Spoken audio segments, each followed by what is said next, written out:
асуудалд холбогдоогүй улс төрч гарч ирээд нэлээд зөрмөг юм хийлээ штэ. Тэгжиж л энэ улс оронд чинь энэ их бозруулаа улгаал өвөр их орноо том нэрмтсэн хэрэг илэрч जैन, гэрэл цохолж जैन. Тэгээд энэ хар ловчж जैन, карданаа татж जैन, тийм ээ. Мань хүн нэг тийм үзэл санааны буюу юм ил тод байд юм байна. Тэрийг нь ард хэрэгтэн чөлөөтэй харж хянж болд юм байна гэдгийг ямар ч гэсэн үзүүлж чадсан. Нийгэмд бухшаад байгаа юмыг нэг засчий гэсэн чин сэтгэл мэдрэгдээд байд юм да. Өөр дээр улан галхуур очих гэдэг нэг зовлон байдаг. Тэр бас их таатай биш.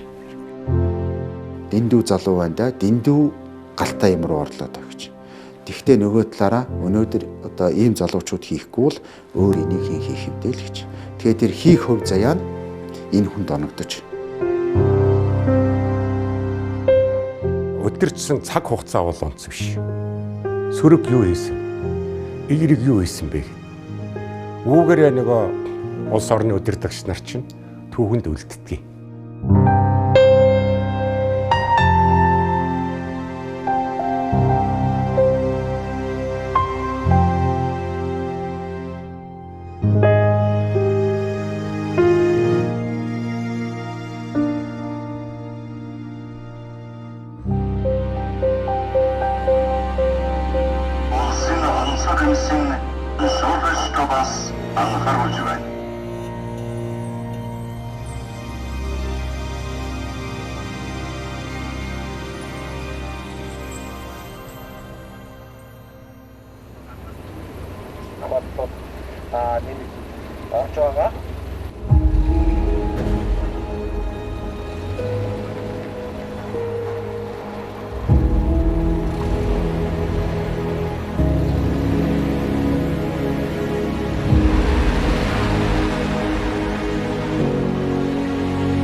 Монгол улсын ерөнхий сайд гэсэн эрхэм хүндтэй албан тушаалаас огцорч байгаагаар одоо ёсоор мэдэгдэж байна.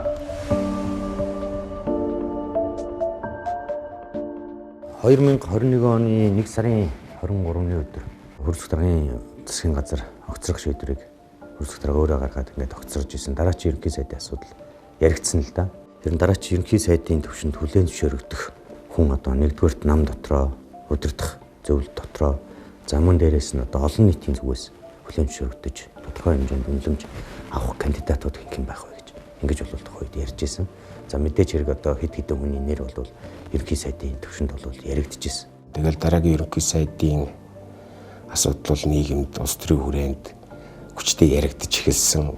Янз бүрийн л таамагуд хэвлэл мэдээллийн хэрэгсэл нийгмийн сүлжээнд ярьж эхэлсэн. Тэр таамагын дотор ч одоо жишээ нь ингээл Хүрэлбаатарын нэр мөр явж л байгаа шин. Амар Баясгалангийн нэр явж исэн. Өөр чин тухайн үеийн танхимынхаа сайднараас л нэрлж эхэлж хамгийн түрүүнд. Миний хувьд л дараагийн хүн бол миний нүдэнд тодорхой харагдчихсан. Тэр бол оюун эрдэнэ. Ягаад гэх юм бол өнөөдрийн ерөнхий сайд оюун эрдэнэ чинь бол одоо 80 оны залуу. Ардчилсан хувьсгал хийж яхад 10 настай байсан хүүхэд. Тэгэхээр оюун эрдэнэд ямар нэг байдлаар улс төрийн том эрх ашигын заа зургаалт орох насны хувьд ч тэр улс төрийн тэр карьерээ хөөгдчин ч тэр тийм их өөр дээр нь ирэх галбаа байсан баг гэж бодож байна. Тэгээд засгийн газрын эрхлэх газрын дарга байсан учраас аль талаасаа ер нь бол улс орны нийгмийн эдийн засаг улс төрийн амьдрал ямар шухан төвшөнд очсон байсныг хамгийн сайн мэдж байгаа хамгийн залуу улс төрч. Төрийн албаа хаагчид төрийн сүлтний өмнө тангар өргөсөн юм бол хин нэгэн хүн тусалсан ч бай. Нэг удаа хүн чанар зулгаалаа гэхэд төрийн сүлд, төрийн дуулал тангар өргөсөн тэр байдлаа бодож амьдрах ёстой. Улс төрчид худалдагдаж өөрсдийнхөө улс төрийн том лигаси буюу реформ хийх тэр түүхэн хариуцлагаа мартчих болохгүй шүү дээ. Ер нь бол оюун эрдэнэ гэдэг улс төрчийн баг ихний том ярилцлаганд би хийжсэн байна. Улс төр хүмүүс аягүй олон байдаг.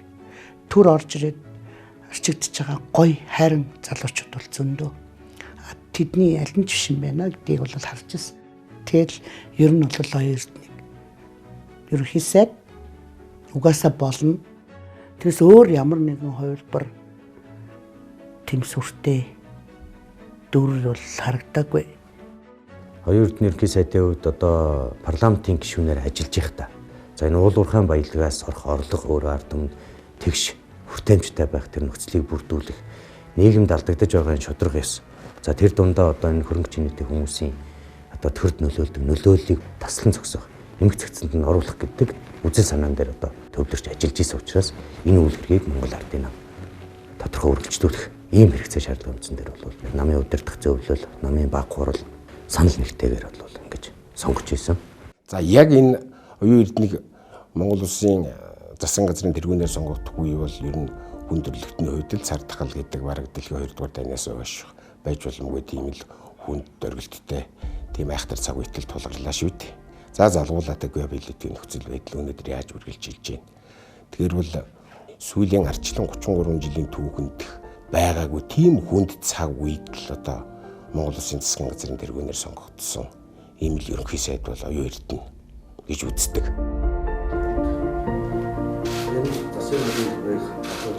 Монгол улсын хүндэт иргэдээ манай засгийн газар цар тахал өвчин түүнээс улбаасан иргэдийн амжиргаанд толгомдож буй олон асуудалтай нүүр тулна гэдгээ бүрэн ухамсарлаж байна. Тиймээс ч миний би өнөөдөр давс мэс шорогч хожимын Монгол улсын хөгжлийн түүхэнд хуудас болохоор хүндгэн шийдвэрүүдэд төвлөрөн ажиллах болно.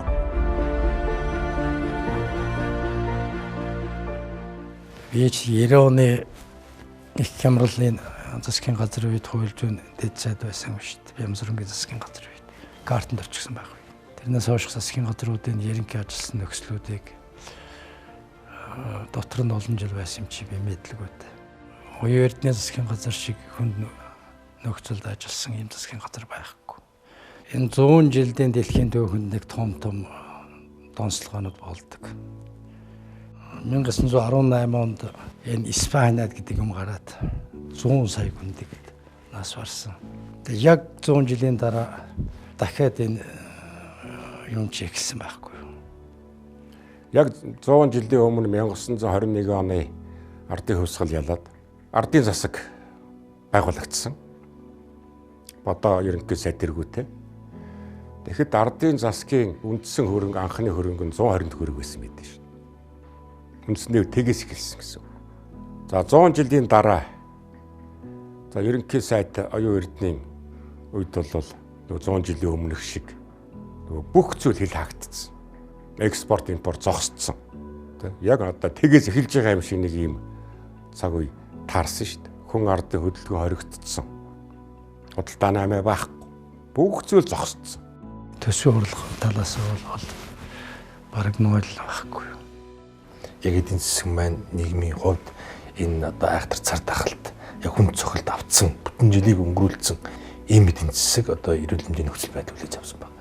За эндээс зарим тоог дурдах юм бол 2020 он бол одоо 4.6 их найт төгрөг буюу одоо дотоод нутагтгийнхаа 12% тэнцэх ийм төсвийн алдагдaltaй ийм одоо төсөв хүлээж авсан. За мөн эдийн засгийн өсөлт маань үндсэндээ 4.6%-аар одоо унтчихсан, агшчихсан байдаг. Тэгэхээр ард түмэн хөдлөл өвдчих гээд байдаг, засаг бас хөдлөл өвдчих гээд байдаг. Ийм л хүнд үе л дээ, тийм.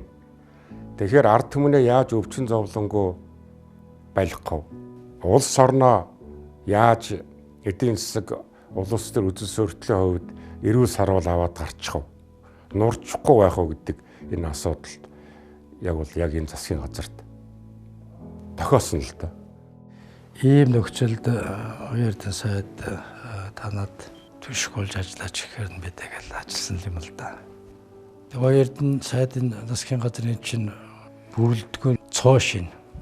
Хуучин хөрсгөн засгийн газарт надтай хамт байсан сайд нар ерөөсөй байсан ганц оюун эрдэнэ сайд шүү дээ. Бусд нь 20 онд томилогдсон одоо Нямбатар эдрийг оролцуулах юм бол дандаа шин засгийн газрын гишүүд. Оюун эрдэнэ ерөнхий сайд ажлаа аваад танхимаа бүрдүүлэхдээ нэг одоо онцлогтой зүйл хийсэн нь шин залуу бас одоо гадаад дотоодод өндөр боловсрол эзэмссэн тэр хурдтай, чадвартай, гүйцэтгэл өндөртэй ажиллах шалгууруудыг бол нэлээд олон төвшөнд тавьсны үндсэн дээр танхимаа бол бүрдүүлж ажиллаж ирсэн. 21 оны 1 сарын 27-нд ерөнхий сайд оюун эрдэнэ бас өөрөлд ажил хүлээж авсан байдаг. Үүнээс 2 хоногийн дараа буюу 29-нд улсын хурал дээр бол концепц ажиллах тийм зарчмаа танилцуулсан. Үүн дээр бол нэг 4 зарчим танилцуулсан байдаг. Нэгдүгээрт хамгийн их тулгамдаад байгаа асуудал буюу цар тахлыг төргөө хугацаанд тохирол багтаагаар даван туулаа. Хоёрдугаарт хасах 4.7% болтол улсын эдийн засгаа сэргээх. Гуравдугаарт дундаж тохирыг дэмжих хөтөлбөр боловсруулах. Дөрөвдүгээрт нь бол захим засаглал, авилгатай дэмжих гэсэн ийм 4 одоо гүлэг үндсэн сэдвийг бол төвшил тавьсан байдаг. Монгол улсын маргаашийн төлөө өнөөдрийн үе ачаагаа өрч хариуцлага бүрэн хүлээх ёстой. Монгол улсын ерөнхий сайдын хувьд Монгол улсын ирээдүйд тустай 4 зорилтыг хэрэгжүүлж дуусгахын тулд өөрт байгаа бүхий л боломжоо дайчлан хичээнгүйлэн зүтгэх болно. За Монгол улсын ерөнхий сайд Лувсан намсрын оюун эрдэнэ гэдэг хүн засгийн газар байгуулахдаа бол хамгийн нүүр тулсан асуудал бол дэлхийн нийтээр том сорилтонд орсон байсан энэ ковидын үе байсан. Тэр үеийг бас эргэн санахаар сонирхолтой үйл явдлууд их болж исэн. Тэгээ Монгол Улсын засгийн газар дүнгэж шинээр байгуулагдаад удаагүйсэн. Тэгээд ерөнхий сайдын хувьд ч бүх засгийн газрын гишүүдийн хувьд шин сайд нар байсан. Тэгээ маш хурдан ийм шийдвэрүүд гаргах ийм цаг үе тулгарсан. Ингээл хүд уусанд шидүүлж явахад адилхан болно шүү дээ тэр чинь. Ковид гарцсан. Ковид ямар гэдгийг хинч мэдэхгүй. Дэлхийн нийтээр мэдэхгүй л байсан шүү дээ. За яг тохирсон эмчилгээ байхгүй бүх юм ерэн бас нэг юм тулгамдсан хэцүү ийм цаг үед бол байсан. За энэ мэдээж засгийн газрын бол хамгийн түрүүнд яригддаг асуудал болж хувирсан. За тэгээд өдөр болгон баг шахуу одоо өөрийнх нь өрөөнд шуурхай хурал болж ковидын нөхцөл байдлыг танилцуулж хариу арга хэмжээнүүдийг төлөвлөж за шадар сайд болон гэр бүлийн яамд бас улсын онцгой комисс тодорхой чиглэлүүдийг өгж тухай үедээ явж ирсэн. Тэр үед одоо хүртэл мартагддаггүй нэг аюултай зоримог шийдвэр эрдэнэөрөө гаргасан юм аа.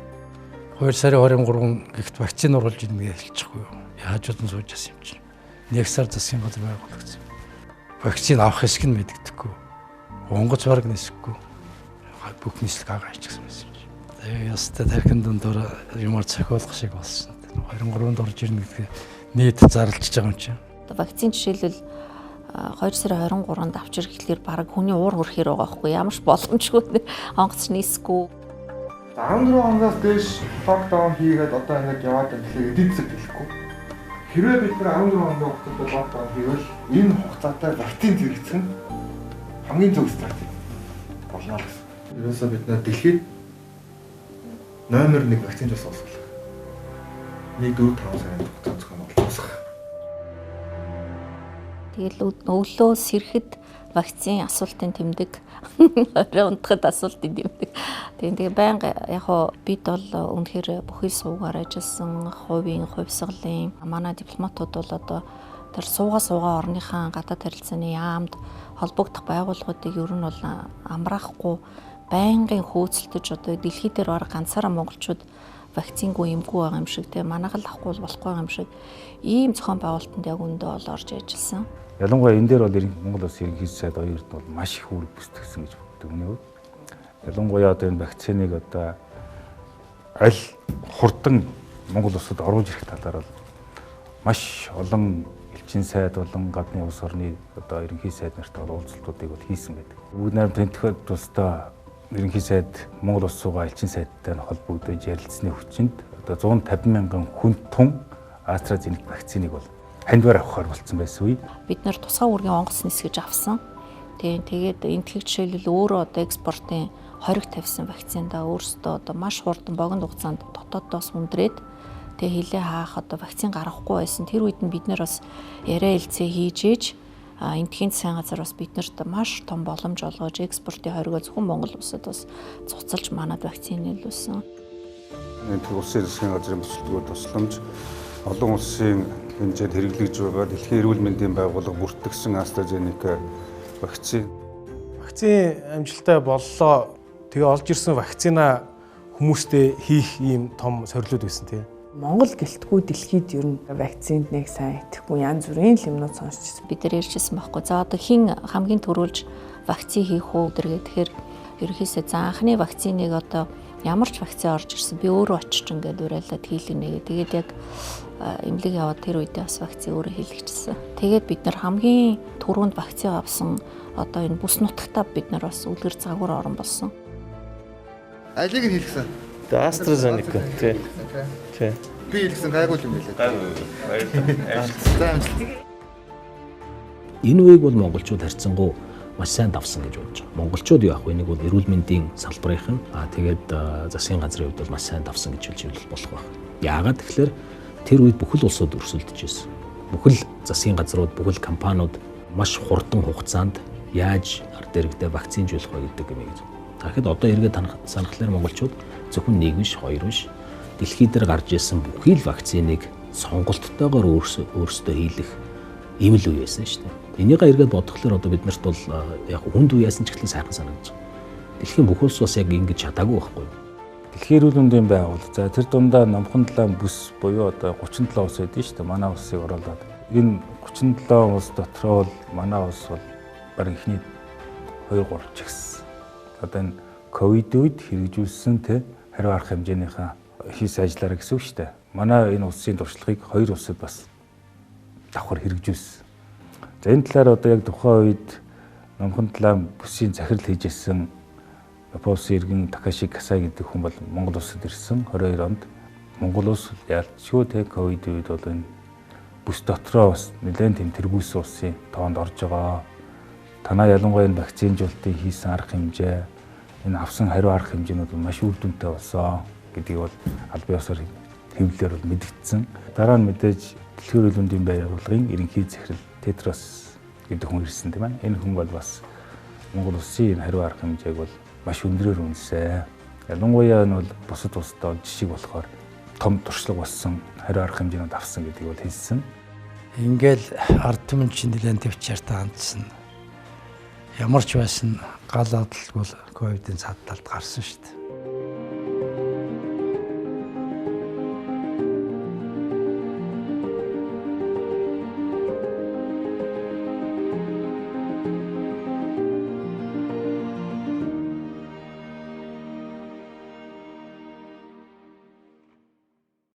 (2021 оны 12 сарын 6-нд намын 30 дугаар их хурал болоод оюутны ерөнхий сайд их хурлаас намын даргаар сонгогдох энэ процесс явагдаж байсан. Намын даргын үүрэг гүйцэтгэгчээр явж исэн ерөнхий сайд улс төрийн хувьд ч тэр бүх эрх мэдлээ дэмжлэгээ баталгаажуулж авсан тийм их хурал оюутны хувьд бол болж байгаа харагдчихсэн. Ерөнхий сайд болоод намаа аваагүй штэ. Манай нэрэг бол яг нөгөө стандарт улс төрийн эрх мэдлгүй ерөнхий сайд байж байгаа байхгүй.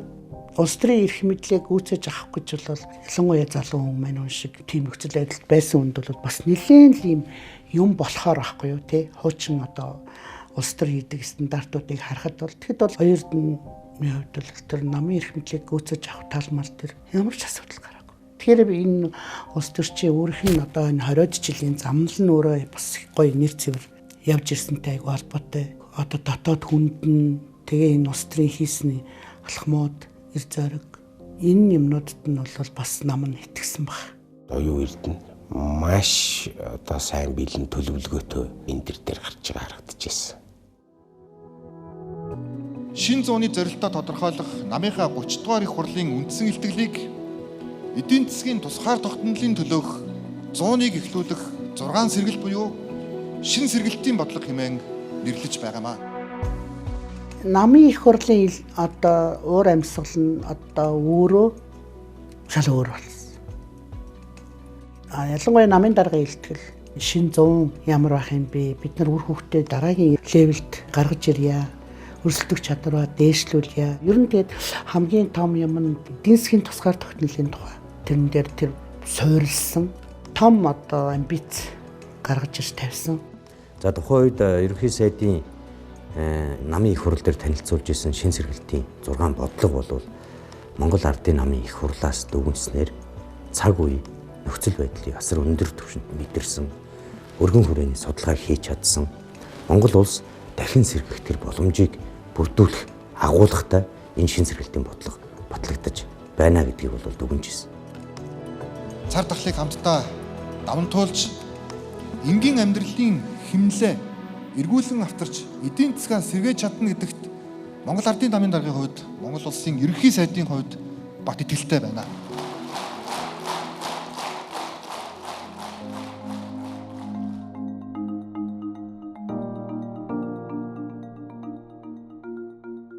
Ковид бомбтын одоо яг хамгийн хүнд үеүүдэд даван туулчаад эдийн засгаас сэргээх нэн чухал асуудал байсан. За ингээд бид 10 их найдын хөтөлбөр дээр суурилсан шин сэргэлтийн бодлого руу шилжсэн. Маш олон судлаач, иргэд аж ахуйн нэгжгээд бүх хүмүүстэй хэлэлцүүлгүүдийг зохион байгуулсан. За энэний үр дүнд бодлого болон тодорхойлогдож гарч ирсэн. 2050 гээд бид нар нэлээд хол очих цэгээ тугаж очихсон. За харин энэ шин сэргэлтийн бодлого бол одоо 2050 оны зорилготой хүрэх дунд хугацааны эдийн засгийн суурь бодлого гэсэн үг. За энд бол бид нар эдийн засгийг хязгаарлагч хүчин зүйлс буюу 6 зүйлийг эренбэлж онцолж авсан. Бомбын сэргэлт, эрчим хүчний сэргэлт, аж үйлдвэржилтийн сэргэлт, хот хөдөөгийн сэргэлт, ногоон хөгжлийн сэргэлт, төрийн бүтээмжийн сэргэлт. Шин сэргэлтийн бодлогоор харж байгаа энэ 6 чиглэл бол цаашдаа эдийн засгийн нийгмийн өөрчлөлтийг хийхэд суурь энэ гацаануудаас гарах маш зөв ийм онш болж чадсан гэдэг нь өдөр ирэх тусам харагдаж байна. Шин сэргэлтийн бодлого гэдэг нэрийг бол яг ерөнхий сайд өөрөө өгчээсэн. За энэ бол түүхэн ач холбогдолтой. Өнөөгийн шин сэргэлтийн бодлого 90 жилийн өмнө зарлагдчихсэн шин эргэлтийн бодлого хоёр улс төр эдийн засаг нөхцөл байдал бол их төстэй баг. Тухайн үед нам төрийн эрхийг барьж исэн зүүнтэн гэж нэрлэгддэг энэ улс төрийн хүчин 1930-аас 32 оны хооронд үйл ажиллагаа явуулахдаа улс төр эдийн засаг үзэл сурталын хувьд бол алдаатай бодлого баримталчихсан. Тэрний үр дүнд улсад их сөрөг асуудлууд хоримтлагдсан. Ард түмэн хамгийн гол нь төрд итгэх итгэлээ алдсан. Тийм учраас энэ байдлыг засахад одоо бидний сайн мэдгэр ингээд амар шинэ эргэлтийн бодлого үйл ажиллагаагаа чиглүүлсэн. Тэгэхээр энэ 21-р зууны 20-од оны үед эхэлсэн энэ шинэ сэргэлтийн бодлого бол бас үнэтэй төстэй харагдаж байна. 1990 оноос хойш энэ 30 гаруй жилийн хугацаанд монголчууд мэдээж хэрэг бол урагшаа агсан. Зөөрлөшгүй агсан. Тэр бол мэдээж хэрэг. Маш олон дамжилт бий. Хувь хүний эрх чөлөөг ярих юм чинь биш. Чөлөөтэй байдлыг ярих юм чинь биш. Ганц зүйл ажиглагдсан юу гэхээр ард түмний сэтгэл ханамжгүй байдал. Эдийн засагт нүүрлсэн янз бүрийн сөрөг зүйлүүд, элдв талд хулгайнууд. Энэ бүхэн нийлээд ард түмний сан сэтгэлийг ер нь алдагдуулсан. Тэгэхээр ийм үед шин сэргэлтийн бодлого зарлагдсан. Ард түмний тэр итгэлийг дотор байсан энэ бодлыг өөрчилсөн, итгэл найдварт авчирсанд энэ нөгөө шин эргэлтийн бодлого, шин сэргэлтийн бодлого хоёрын давхцсан ижил талнаад харагдаад. Өнөө өдөр тавигдж байгаа шин сэргэлтийн бодлого үйл ажиллагаагаа явуулж байгаа энэ хүрээ хэлбэр нь бол одоо далаацын хувьд бол эн чинь бас нэлээд өндөр 90 жилийн дараа давтагдж байгаа улс орны хөгжил, олон улсын нөхцөл байдал бүх юм их өөр болцсон өндөр дэд өвчнөд давтагдж байгаа хэрэгэлт мэдээж хэрэг бид алдсан байна. Засахтаа бид нар бүр сэргэлт авчирж ийж, өөрчлөлт авчирж ийж, шинжлэгдэж ийж тэрийг одоо засъя гэсэн энэ ойлголтыг энэ шин сэргэлтийн бодлого бол өөртөө агуулсан байна. Шин сэргэлтийн бодлогын цаад философи нь ерөнхий сайдын томьёосноор энэ бол эдийн засгийн тусгаар тогтнолын төлөөх шин сэргэлтийн бодлого. Өөрөөр хэлбэл хилмэн хаагдаад дараагийн цар тахал орж ирээд дараагийн геополитик дайн тулааны асуудал орж ирэхэд тэг хэдэн жилдээ бид одоо өөрсдөө нөөц боломжоор ямар нэг эдийн засгийн хямрал байхгүйгээр энийг одоо дажгүй даваад гарах тэр одоо эдийн засгийн алтшгүй бие даасан тогтолцоо бий болгох том реформыг эхлүүлж чадсан гэж хэлнэ. Оюун эрдэнэ засгийн газрын шин сэргэлтийн бодлого гэдэг бол маш энгийнээр одоо сэтгүүлчнийхөө хувьд ойлгох гээд бол айл өрх мөнгө олдог зүйлээ л хамгийн түрүүнд өөдөн татдаг шүү дээ. Тэр нь оюун эрдэнэ ч гэсэн Монгол Улсын засгийн газрын тэргүүн болоод одоо мөнгө олох тэр юм маань юу вэ гэдэг дээр л гол ач холбогдлоо өгсөн. Тэгэл харахад л одоо импорт нь ганцхан бомбтоор хийгддэг жишээний л 30 жил явж ирсэн. Тийм л усл утсан шүү дээ. Тэгэхээр бид нар чинь бодно үстэй. Гэхдээ ер нь цаашдаа ингээд цаг тайван болоо сайхан болоод энэ өвчин илааршаад ингээ яваад ирэхэд басад энэ хоёрхан бомбтынхаа хараат байх юм уу? Тийм учраас Монгол Улсын ерөнхий сайд бол маш тодорхой чиглэлийг гаргасан. Бид нар уул уурхайн бүтээгдэхүүнээ экспортлё, бус бүтээгдэхүүнээ экспортлё гэж яриад байдаг мөртлөө нөгөөдхийгөө экспортод гаргах дэд бүтцийн бүрэлдэхүүн хэсгүүдийг хийгээгүй энэ олон жил явчихжээ. Тийм учраас шин сэргэлтийн бодлогын дотор бомбын сэргэлт чухал байр суурь эзлэх учраас энэ лүү тодорхой бодлого хандуулж ажиллая л гэдэг энэ зүйл чинь гарч ирсэн. Бүх бомбууд халдтай энэ үед бомбд ямар чухал юм бэ гэдгийг бид үндсэндээ бие махбодороо Монголын ард түмэн ойлгосон. Тэгээ дээрээс нь гашуун сухад ганц мотор гарч байгаа нүүрсний тээврийн тоо их хязгаарлагдмал. Тэгээ одоо өнөөдөр 1300 400 500 гэдэг тоо ярьж байна. Тэр үедээ бид нар 150 200 гарахад баярлж байсан үе шүү. 30 40 гарч байсан өдрүүд биш үү? Тийм учраас одоо төмөр замыг аль болохоор богинохоо хугацаанд яралтай барих хэрэгтэй юм байна. Аль болохоор богинохоо хугацаанд автозамуудыг яралтай барих хэрэгтэй юм байна. Тэгээ энийг бас оюун эрдэнэ ерөнхий сайд соргоор харсан. Бомб тэгэхээр одоо зөвхөн наадлын хилийн гацаа хэлж болохгүй. Бомб гэдэг нь цаад улсынхаа хилийн бомбын бодлоготой яг шууд уялдаж угсрагдчихэж ямар ч одоо гацаагүй ийм урсгал үүсчиж бомбын сэргэлт мань жинхэнэ утгаараа бий болох юм байна. Зүгээр иргэдийн зүгээс бас нэг зүйлийг хэлдэг юм. Манай хурлын гишүүд хэлдэг. Та нар дандаа мухар зам бариад байна гэж. Бид нар чинь цөөнгүй жил барина гэж хатан хүн хэлэхэд худлаа ирсэн улсууд байхгүй. Бүх төвшөндөө бодлогоо баталчихсан 2010 онд төрөөс төмөр замын талаар баримтлах бодлогын бичиг баримт. Тэрийгэ хэрэгжүүлэх гэж байна гэдээ улс төр болгоод бас цөөнгүй жил явчихсан. Тэгээд зүгээр хүний хувьд гээд ингээ харах юм бол магадгүй харьцаж байгаа хүний хувьд нөгөө итгэл алдарна гэдэг нь бараг болчихсон ийм л байсан цаг үе шүү дээ. Урд айлын хувьд. Гэхдээ монголчууд одоо нэг бодлогын бичиг баримт батллаа гэсэн. Төмөр замаа барина л гэдээсэн. Нэг хэсэг барих гэж ийгээд далан барьсан, байхгүйсэн. Яг эдгээр ярьж л байдаг юм доо гэсэн байдлаар одоо хандах тийм зүйлд магадгүй би хүрсэн байсан болов уу гэж бодож байгаа юм. Бээжингийн Олимпиад Монгол Улсын ерөнхий сайд бүгд 8 дахь ард улсын ерөнхийлөгч Ши Жинпин даргатай хийх уулзалтын үеэр хүнцэн асуудлуудын нэг бол яахын аргагүй төмөр замын холболт байсан. За энийг бид ийм байдлаар холбоё гэдэг ийм улс төрийн томоохон тохиролцоонд хүрч чадсан. Дээрээс нь Шив өөрийн сэхээгийн хил холболтын зүүн босоо чиглэлийн төмөр замын хил холболтын цэг гээд ингээ бүгдийг ерөнхийд нь эцлээ шийдээд ирсэн шүү дээ.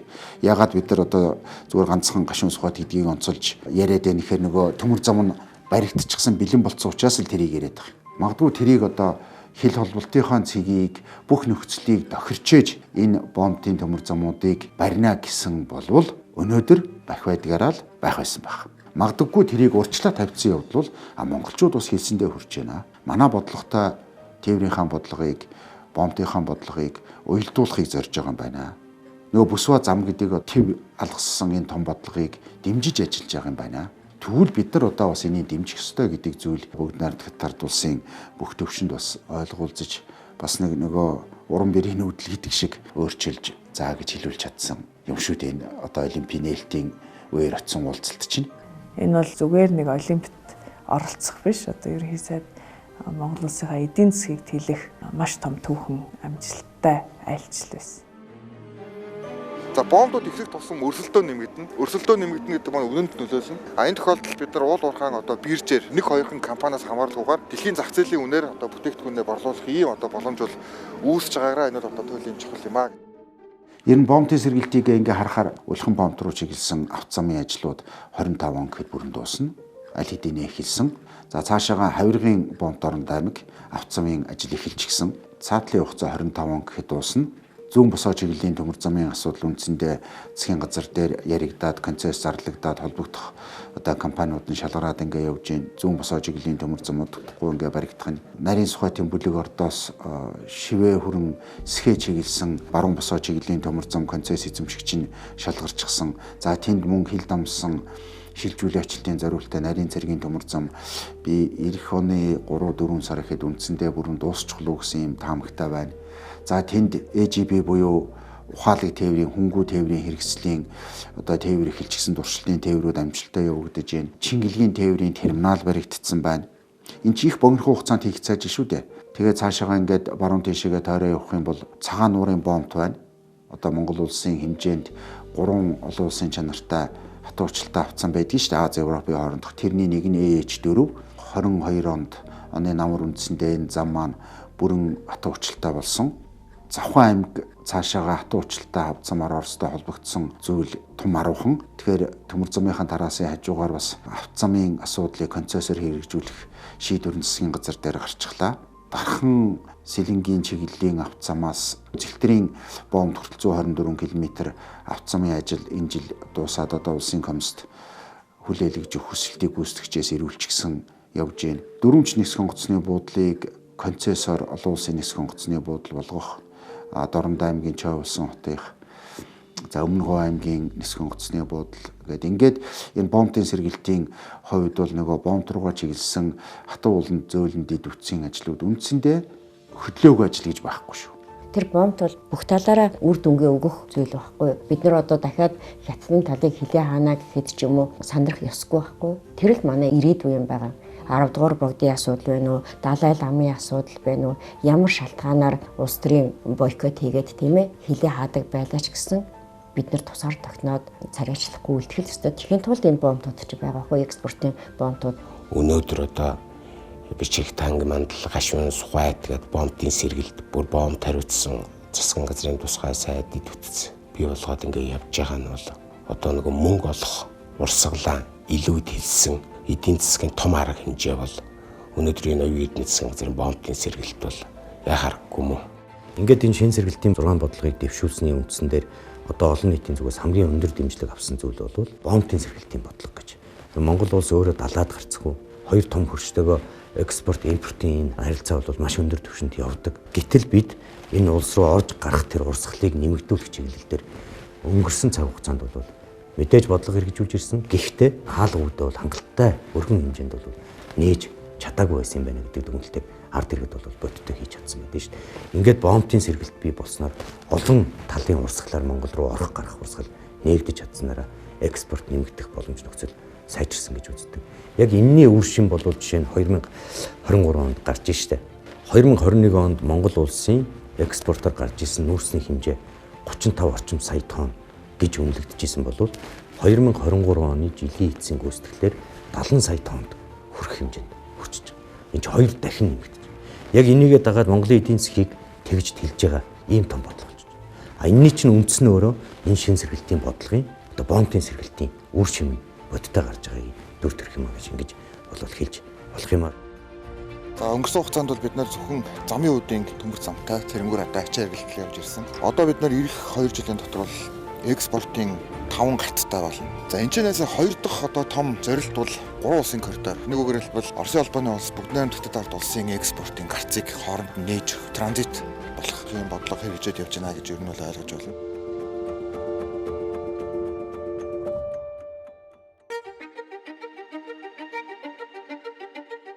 Зургаан сэргэлтийн бодлого бол одоо бол бүгд эхэлсэн явж ш. Жишээлбэл цахим засаг энэ бол ингээд өглөө өсө копиго уудаг шиг хэрэглээ болчлоо. Тийшээ явж яах юм бэ? Энэ лавлгаа ингээ. Тэгэхээр энэ цахим амьсгал гэдгийг бол хийгээгүй чийлэх ямар ч үндэслэл байхгүй. Энэ одоо өдөр тутам бидний амьдралд одоо байхгүй л харин яах.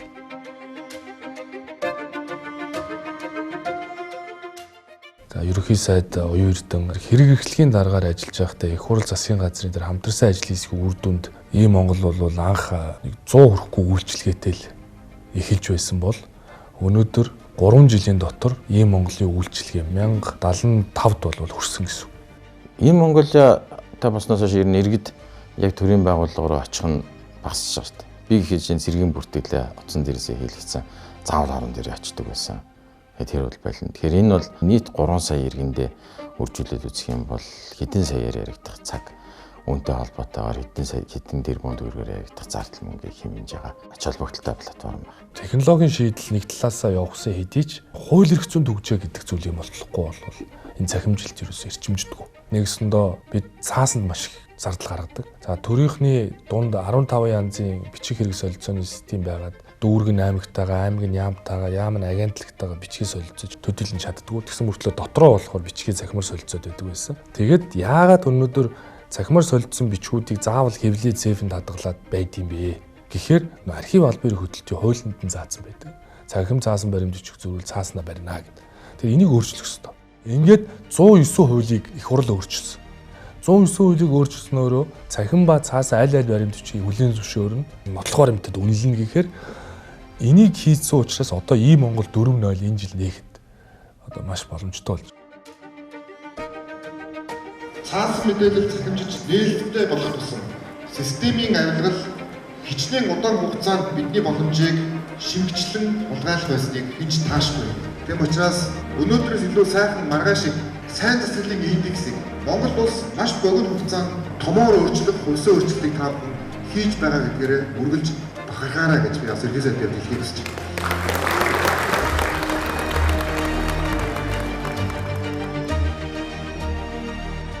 Ер нь бол энэ засгийн газрын энэ цахим үндэстэн болох зорилтын хамгийн том одоо үр дүн бол танил тал хайдаг, набуур чихэр барьж гүйдэг энэ тогтолцооны одоо авилгын ажлуудыг бол технологиор бид нар бол засч өгч байгаа. Тийм ч учраас энэ ерөнхий сайдын 19 оноос хойш барьж авч ажилласан энэ ажил үр дүнгээ өгсөн. Түүнээс хойш бол кибер халдлага зөрчилдөд тэмцэх нийтийн төвөө байгуул кибер орчныг хамгаалж байна. Анх удаа мэдэгдэх хуудасаар дамжуулж иргэндээ таны мэдээллийг ашигласан бол бид ашигласан гэдгийн мэдээллийг илгээж хувийн мэдээллийг бид нар хамгаалж байна. Тоон гарын үсэг өнөөдөр сая төрсөн. Тоон гарын үсгийн тусламжтайгаар зээл авдаг, тоон гарын үсгийн тусламжтайгаар зөвшөөрөл авдаг. Тоон гарын үсгийн тусламжтайгаар өнөөдөр төрийн ямар ч үйлчилгээг авах нөхцөлийг бүрдүүлж ингэж ажиллаж байгаагийн үр дүн бол ингээд мэдрэгдэж байгаа.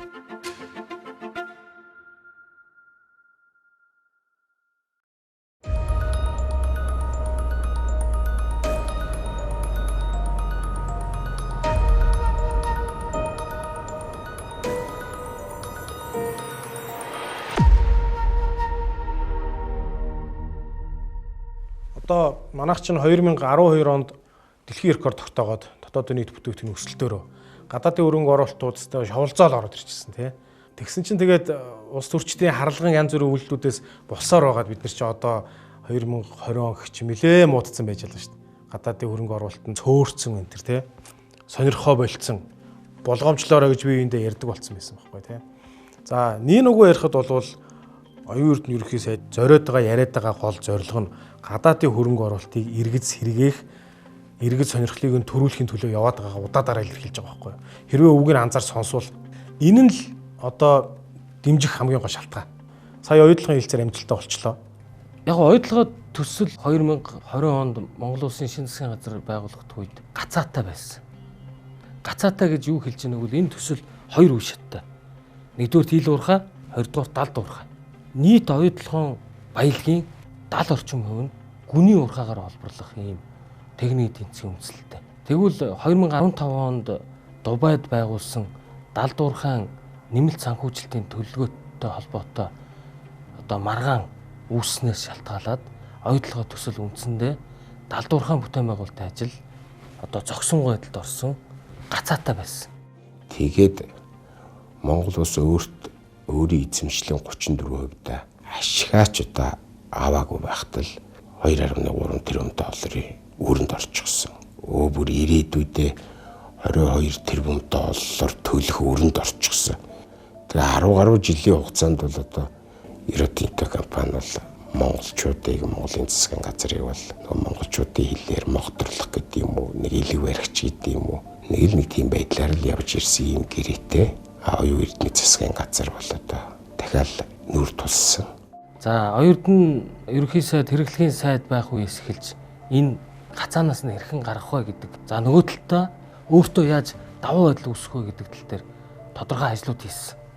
Мэдээж дэлхийн том үндэстэн дамсан корпорацтай, туршлагатай хуульчдын багтай, Rio Tinto компанитай бас Монгол Улсын эрх ашигыг хангах чиглэлээр бас яриа хэлцээ хийн гэдэг бол төдийлөн бол амар байгаагүй. Тэгээ би бас яг ажиллаа аваад маш сайн сандгийн яг эхний хоёр цахим уулзалтыг Rio Tinto компанитай тухайн үед хийжсэн. Яг тэр цахим хурлын үеэр бол надад хамгийн их мэдрэгдсэн зүйл бол бидний бас яриа ерөөсөө ингээд хоорондоо огтлцохгүй зүгээр л параллел төвшөнд яваадсан.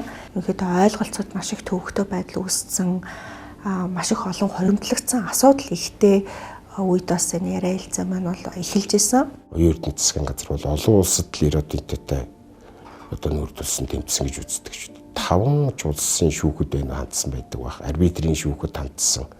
Ер нь олон улсад бус компани нэр хүндэд бол нөлөөлөх үүс ийм л үйл акцийг хийж чадсан. Тэгээ 2020 оны 12 дугаар сард бид нар бас Rio Tinto компани гүйцэтгэх захирлаар шинээр томилогдсон Якоб Ставс хоолом гэдэг хүнтэй анхны цахим хурлыг хийжсэн. Тэгээ яг энэ цахим хурал хийх үеэр ерөнхий сайд оюун эрдэнэ шийдэмгий яг тэ өөрийнхөө бас хэлэх гэсэн зүйлсээ бас их ойлгомжтой тодорхой хэлсэн. Тэр нь юу байсан бэ гэхээр энэ төсөл бол Монгол улсад бас үр ашигтай байх хэрэгтэй. Үр ашигтай байжээж бид нар бас энэ төслийг үргэлжлүүлж дэмжих боломж бүрднэ гэдэг дээр бас оюун эрдэнэ ерөнхий сайд бас маш их ойлгомжтой тодорхой саналаа хэлсэн. Тэгэхээр бас яриа хэлцээг аль аль тал нь бие бинийгээ сонсож харилцан ашигтай хамтарч ажиллах одоо энэ суур нөхцөлийг бүрдүүлэх дээр ерөнхий сайдын эрдэнэ манлайлал их чухал байсан. Тэр Монгол улсын засгийн газрын зүгээс хүлээх гээд байсан их хэмжээний үрийг цуцалж шийдвэрлэх тал дээр бол одоо яг энэ засгийн газрын зүгээс анхаарлыг хандуулж, улсын хурлаас тогтоол гаргуулж, улсын хурлаас ажлын хэсэг гаргаж хамтарч ажилласны үндсэн дээр оюутлогоо буюу хөрөнгө оруулагчтай тохиролцож чадсан нь бол энэ хэлцээрийн том амжилт байсан гэж ингэж үздэг. Хоёрдугаарт хэлцээр хийх талд бид нар далдуурхаан олборлолтын анхны тэсэлгээг одоо эхлүүлэх юм хэлцээр ярианууд амжилттай үргэлжлэсний үр дүнд оюутлогоо төсөл одоо гацаанаас гарсан гэж хэлж болно. За энэ хооронд одоо Монголын талын 34% ногдох одоо 2.3 тэрбум долларын одоо өрийг тэглүүлж чадсан бас нэг сайн үр дүн нь бол энэ.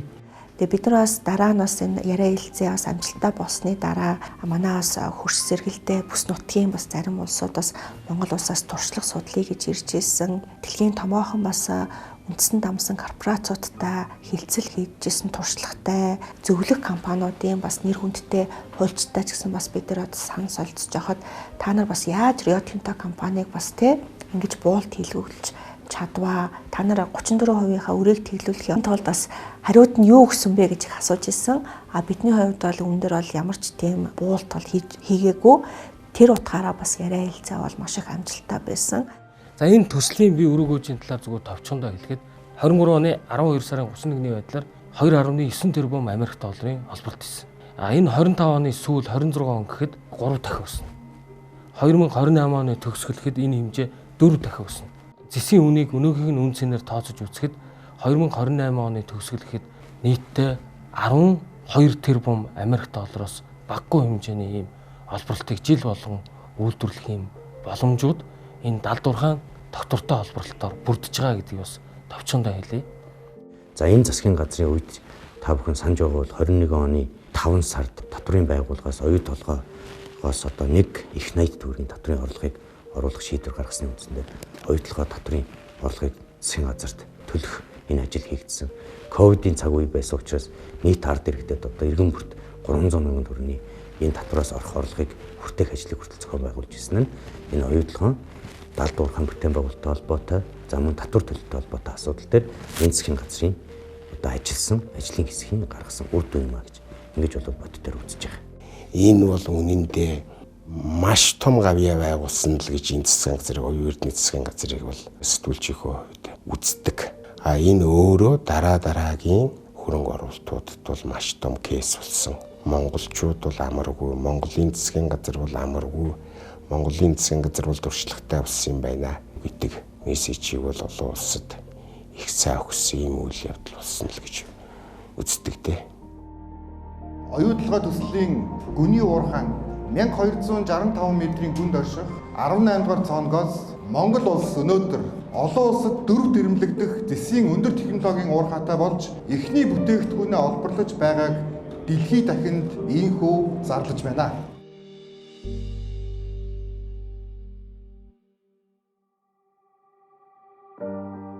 Ер нь Хөгжлийн банк 11 оны 2 сарын 10-ны өдөр томоохон төслүүдийг хөдөлгөх зорилготой байгуулагдсан Exim банк. За харамсалтай нь 2012 оны засгийн газрын 179 дугаар тогтоолоор улс төрчид Хөгжлийн банкны туудасд өөрсдөө ороод энэ зээлийг тэр гишүүд өг, энэ зээлийг тэр банкны захиралд өг гэдэг ийм хэсгээ орсон. Хууль хяналтын байгууллагууд энэ дээр ажиллаж байгаа гэдэгт итгэлтэй байгаа. Шаардлагатай бүх мэдээлэл нууцтай холбоотой асуудлыг засгийн газар гаргаж өгсөн. Оюутлогын асуудал шийдэгдсэн шиг Хөгжлийн банкны асуудал шийдэгдэнэ гэдэгт битгий эргэлзээрэй. Анх 2021 оны 8 сард Хөгжлийн банкны гүйцэтгэх захирал болоод очоод тэгээ яг жоохон хүндхэн 4 сар гаруй тэндээ бас ажилласан. Тэгээд зарим юм нь хаалттай, өмнөх зарим асуудлууд нь тэгээ жоохон ойлгомжгүй тиймэрхүү юм зөндөө байсан л та. Гэхдээ яг тэгээд учрыг нь олоод ингээ гиз дотор нь нуудлаад ингээ үүсгээд бол чанаргүй зээл нь бараг 60% рүү төгссөн. Ер нь бол үндсэндээ дампуурсан банк болчихжээ гэдгийг ерөнхий сайдад танилцуулсан.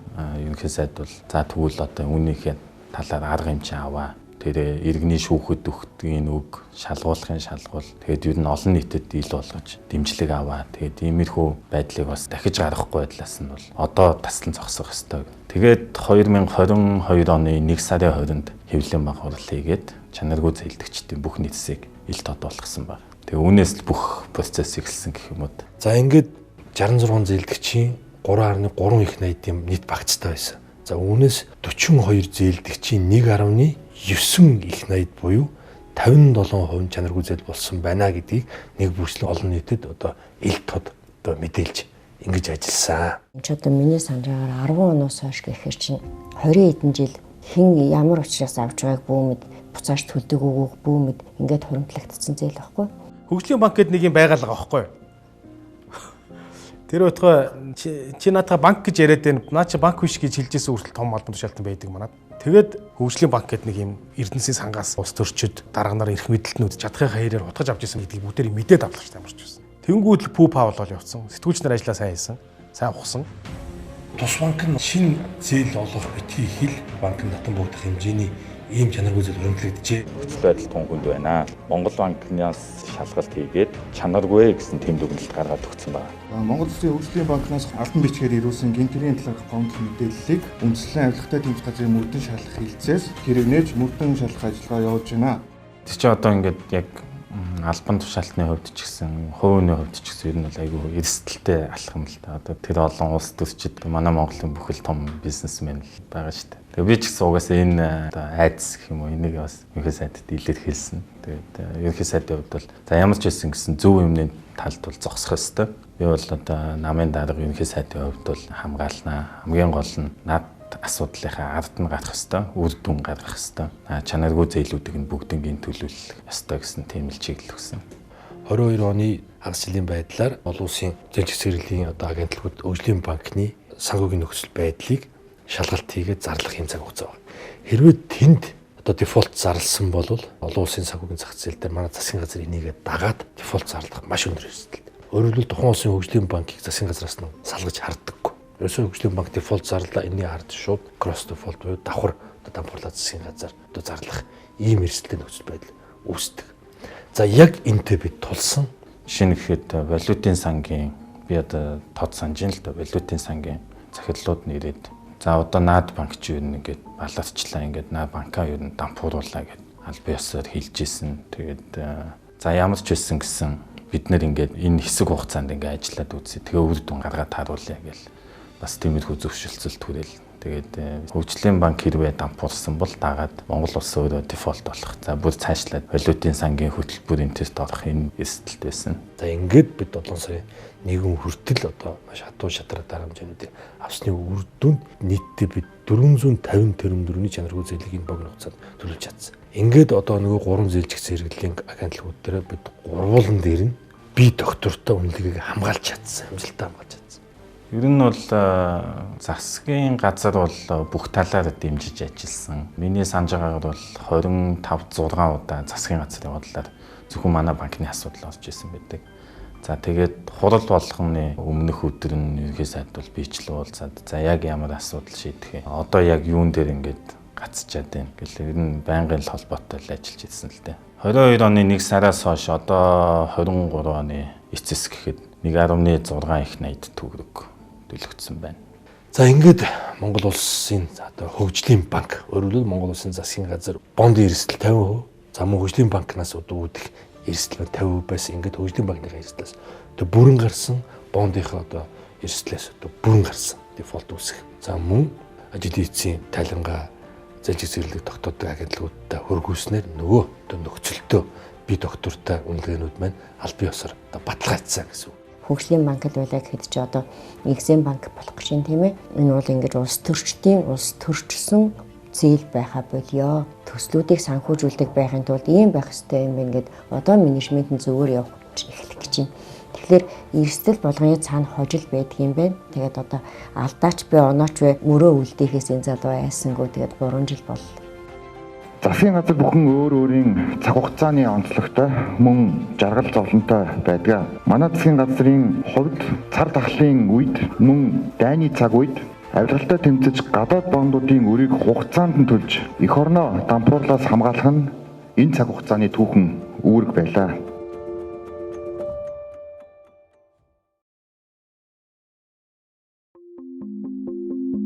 Ард иргэдийн орлогыг амжиргааны түвшиг дээшлүүлэхийн тулд цаашид юу хийж чадах вэ гэдгийг сонсгож ирсэн. Хүүхдээ өсгөх хажуугаар ажил хиймээр байдаг, хөдөлмөрлөмөр байдаг. Ямар ч төрлөөр хичээгээд боломж нөхцөл үнэхээр олдохгүй байна. Одоо ингээ ёс зүйтэй шударгаар ажиллаа хийж гэх юм бол энэ хүндрэл үүсэхгүй байхгүй юу?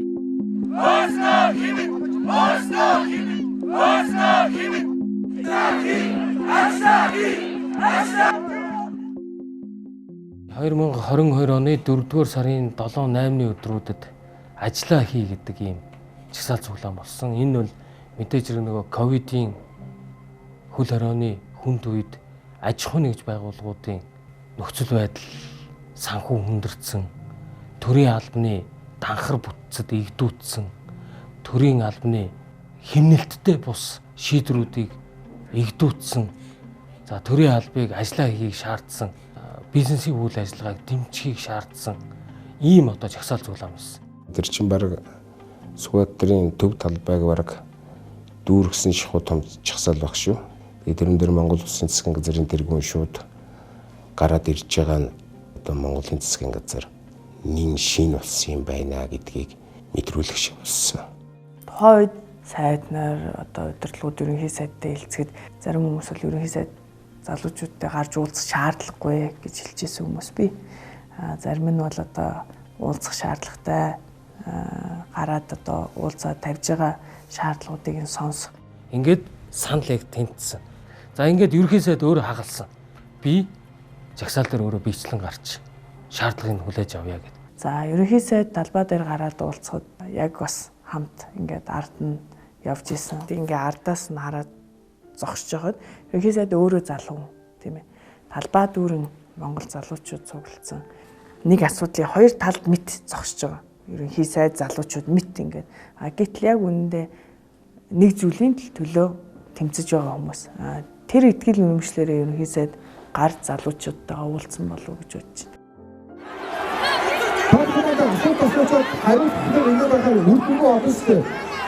Намайг тавхан уйлчлаарай. Монгол Улсын засгийн газар чадж байгаа зүйл байна. Үндэ чадахгүй зүйл зөндөө байна. Би та бүхний шаардлагыг хүлээж авлаа. Одоо ороод бичсэн газрыг борлуулна. Тэгээд шудраг насны тэмцлээс та бүхний хамгийн их шаардсан хөгжлийн банк болон бусад амьдралтай холбоотой тэмцэл болон олон том төслүүдэд хөтлөх ёстой. Энэ бүх зүйлийг хамтдаа хийж чадна гэдэг итгэл дүүрэн байна гэдэг та бүхэндээ бас илэрхийлж хүсэж байна.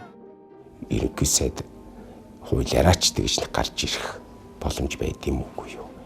Ямар ч эргэлзээгүйгээр гарч ирэл дунд нь ороод үгээ хэлээл ууштай гуйгаал өмнөөсөө юм шийдвэрлэл зогсож байгаа нь бол Монголын улс төрд нин шин үеийнхэн гарч ирсэн юм байна, өөр болсон юм байна гэсэн мэдрэмжийг бол өгчл байсан. Тэндээс ерөнхий сайд маш тийм гүн мессеж авсан болов уу гэж бодож байна. Маш том эргэлтийн цэг байсан болов уу гэж бодож. Түүнээс хойш олон асуудлууд дээр ерөнхий сайд ер нь залуучуудын байр суурьтай байгаа штэ. Бид энийг заавал хийх ёстой гэдэг зүйлсүүдийг олон одоо хэлж ирснийг бас санаж байна. Тэгээ энэ үед энэ жагсаалын шаардлагыг ерөнхий сайд хүлээж аваад энэ шаардлагын дагуу төрийн хэмнэлтийн хууль нэртэй анхдагч хуулийн төсөл их хурлаар батлагдсан. Бүх орлогч нарыг цомгтгсон, машин ундаг албан тушаалтнуудын тоог цөөрүүлсэн, өнөөдөр хэмнэлтийн хуулийн эдийн засгт үзүүлсэн нийт үр дүн маш олон тэрбумаар хэмжигдсэн гэдэг ийм дүгнэлтийг өнөөдөр засгийн газрын хэрэглэх газраас танилцуулжээ. Тэгэхээр энэ бол энэ жагсаалын шаардлага нь төр өөрөө шуурхай шийдвэрүүдээ гаргаж ажил, төр өөрөө данхар үрлэгэн байж болохгүй гэдэг ийм шаардлага бас.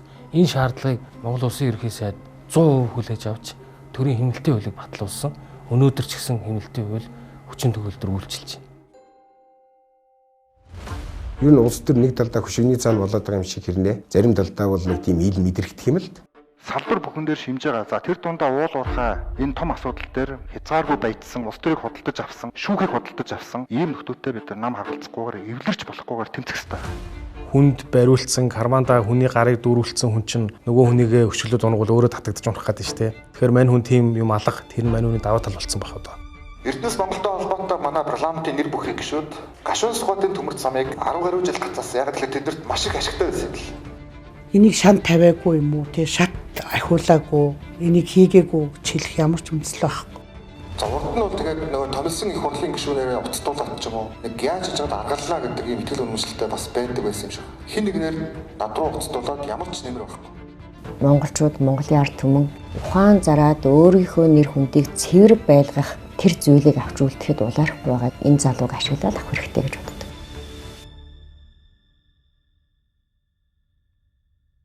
Ус тосороо ялгарч байгаа юм байна да гэхээр тийм мэдрэмжүүд бол бас харагдчихлаа юм шүү дээ. Бусад улс төрчтэй хувьд үнцэнтэй байж болох их олон юм оюун эрдэнэ хувьд сайн юм биш.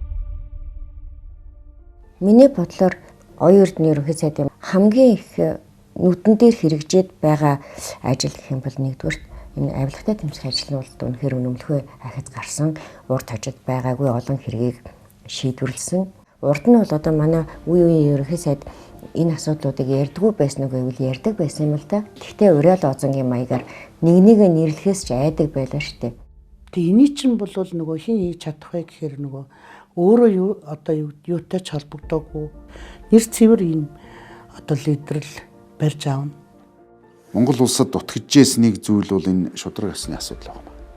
Ерөнхий сайд чинь их олон тайсантай болж байгаа хүн шүү дээ. Өөрийнхөө улс төрийн карьераар, өөрийнхөө ирээдүгээр дэнчин тавьж энэ авилгал хээл ахуул гэдэг юмд холбогдсон энэ аалзны шүлсний тор шиг болсон энэ юмыг одоо цэвэрлэхийн төлөө явж байгаа. Яг би хамгийн эрчимтэйгээр энэ авилгын ажил явсан асуудлыг би нүүрсний хулгайтай нэлээд холбоотой гэж боддог л да. Нүүрсний хулгай гэдээ ярихаар зөвхөн шууд утгаараа нүүрс хулгайлах гэдэг зүйлийг ярьдаг байсан бид нар. Одоо энэ удаад яаж өөрчлөгдсөн бэ гэхлээр чинь одоо худалдан авалтан дээр, экспортын дээр, хилийх дээр ингээд энэ 7 чиглэлээр бид нар хяналт шалгалтаа хийгээд энэ хүрээнд бид нар нүүрсний хулгай гэж үзнэ гингүүт чинь нөгөө би нүүрс хулгайлаагүй 5 хаана үдийг ч мэдэхгүйгээд цухтаад байсан хамаарал бүхий улс төрийн өндөр албан тушаалтнууд чинь яг ямар чиглэлээр вэ гэдгээрээ ороод ирсэн. Энэгээрээ бас нэлээд зөв тактик хэрэгэлсэн болов гэж боддгийн. Энэ нүүрсний тээвэртэй холбоотой одоо бизнесийг эрхэлдэггүй одоо их хурл засгийн газрын гишүүд маш цөөхөн байсан юм байна лээ. Тэгэхээр энэ бол өөрөө бидний өнгөрсөн 30 жилийн өвчин эмэггүүдийн хамгийн тод жишээ нь энэ нүүрсний хулгай тойрсон энэ асуудлууд байгаа. Тэгэхээр энэ асуудлуудыг ерөнхий сайд өөрөө анх удаа шүүл хүлээж, удирдлагуудыг өөрчилж, аудит оруулж, хууль хяналтын байгууллагад шилжүүлж энэ асуудал олон нийтийн анхаарлын төвд очисон. Энэ 5 толгой дээр өнөөдөр хүртэл сүүлийн 17-аас 20 жилийн хугацаанд аман дээрээс 60 орчим доллараар хилийн цаана очихдоо 120-аас 180 доллар байдаг. Энэ дунд нь байгаа 60-аас 70 долларыг зарчижсэн бүлгэлийг илрүүлэх юм ажлаас байгуулсан. Зөвхөн энэ далд эдийн засаг одоо цэгцэрэхэд Монгол улсын дотоодын нийт бүтээгдэхүүн 2 дахин дэлгэр байна. Нууц юм гэдэг чинь өөрөө хамаг юмны эхлэл шүү дээ. Хамаг хулгай, авилга, урууданд ороотлын эхлэл нууц юм байгаа. Том зузаан төмөр хөшгүүдийг нэгэл лав орхичихлоо тий. Хүний санаанд ороогүй ч ямар ч байсан. Маш олон хүн цочлоо шүү дээ. Олон нийт өмнө нь угаасаа энэ асуудалд бухимдаж явсан тэр зүйл маань 2022 оны төгсгөлд болсон жагсаал цуглааны одоо гол эхлэл болсон гэж би хувьдаа ойлгодгоо.